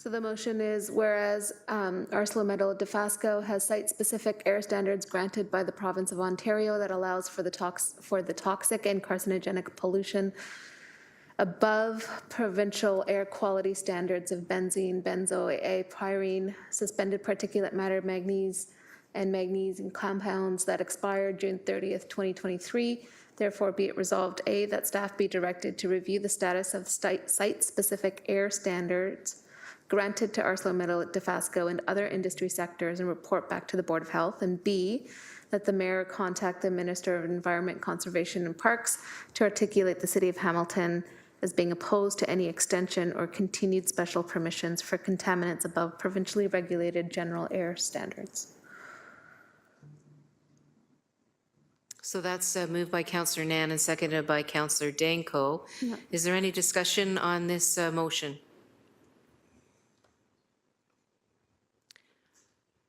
Seeing none, I only have one concern, and I think it's important to articulate it, and that is the extent to which the removal of an extension or special permission means the loss of an ability of that particular foundry to continue to operate, and therefore it will have an economic impact on our city. So I would caution that we should be thinking about and having information about the impacts of that kind of a action before taking that action, because it might have unintended consequences that we are not aware of at this particular table. So I now have two more councillors on the list, and that would be Councillor Clark, please. Thank you, Mayor. Do we know the process or where the ministry is with regards to any proposed extension? My understanding was that staff let us know that that was coming in by the end of June, but we'll go back to Manager Lawson on that one. Manager Lawson? Through the mayor, no, we don't have any indication how it will be resolved, Councillor Clark. We just know that the site-specific standards do expire at the end of June.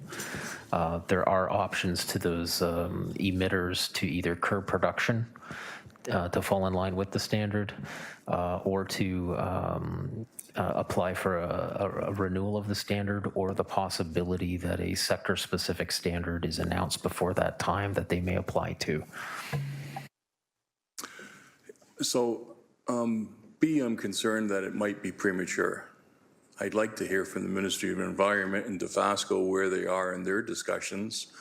Are they moving forward with an abatement program, which they had indicated that early on they were working towards, but we don't have that yet. So to oppose any extension or special permissions in a broad sense without understanding what the ministry is going to do with Dofasco, I think is premature. And if it stays like that, if we could just sever A and B for me, that would be very helpful. Thank you. Thanks, Councillor Clark. Councillor Danko, please. Thank you, Mayor. I appreciate the discussion, especially the point about would industry still be able to function if they're not able to emit toxic chemicals into the atmosphere. And I think this was part of the ministry's original discussion on this. When they originally applied, it was in 2014 and 2015 for site-specific air quality exemptions. And they were given 10 years in order to have a comprehensive plan to reduce their emissions to meet provincial standards. So the expectation was that ArcelorMittal Dofasco is reducing their emissions to meet those provincial standards. And right now, the June 30th, 2023 expiry of their current exemption, that's only 74 business days from today. And as of right now, we've heard nothing about their desire for an extension. The last extension that they received included 45 days of public consultation. So, I think the A is for staff to find out exactly what their intentions are. And, obviously the ministry is going to take into account, can they actually meet those standards? However, I think our council, I think we need to take a firm stance on this with B, that there are provincial regulatory requirements for emissions for a reason. Dofasco's site-specific exemption is 22 times the provincial standard for benzene. And for me, I think as a council in a city that has a legacy of industrial pollution, that, Dofasco, I think, has a responsibility to our community to not pollute our environment with toxic carcinogenic chemicals. And us as a council can say firmly that that is our position. Meet the provincial standards. Do what you need to do that. Thank you. Thanks, Councillor Danko. Councillor Nan, please. Thank you, through you, Mayor. The mitigation plans are essential, and so is robust community engagement. But before all of that, what is facing us all, and when I say all, it's not just this council, it's everybody who's operating within our boundaries and around the world right now, is a climate change and climate action reality. And when we are at different levels of government trying to find a path forward to support industry, we also have to be really clear about the leadership and accountability that's required at this time. That is both in terms of supporting the greening of the technology towards production, but at the same time taking very deliberate steps in acknowledging the population health outcomes that have existed here for generations now. And so when it comes to those neighborhoods that are living adjacent to this industry, where there has been provincial agreement to provide 22 times higher levels of toxic air pollutions that have caused adverse health impacts to our population, as a Board of Health, I don't see what other option we have other than to move forward with declaring an opposition to that extension that exists right now. I don't see B as saying we're closed to business. I don't see B as being we're close to economic prosperity in our municipality. We are. We see the joint reality of a social, environmental, and economic situation here. And so, yeah, I'm not interested in extending anything that is currently in place. I'm interested in having a dialogue about what the future looks like and how we might be able to get to a mitigation plan that actually meets our residents' needs while also resulting in a prosperous economic city. Thank you. Thanks very much, Councillor Nan.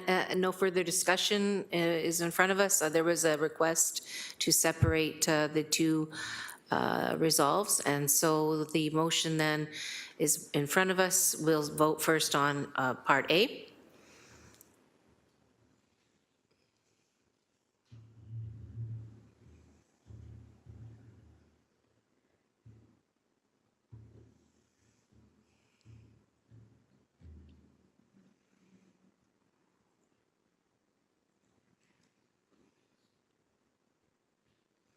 That carries 11-0. We now have Part B, which is on the the mayor speaking to the ministry on the extension and or exemptions, or I can't remember exactly the wording.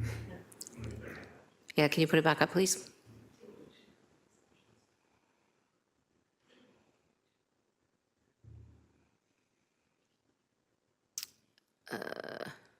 Extensions or continued special permissions.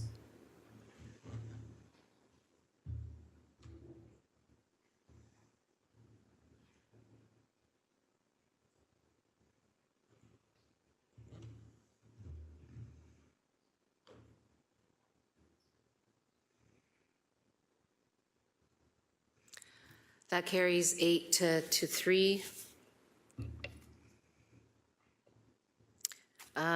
Then I think we're now on to notices of motion.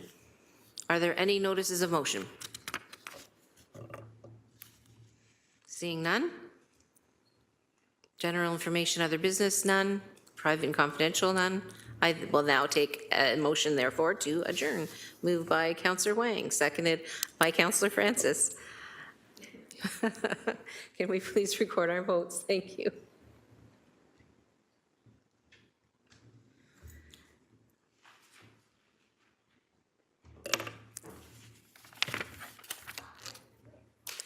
That carries 11-0. So for those on the Public Works Committee, you have about 40 minutes before your next meeting. Thanks so much.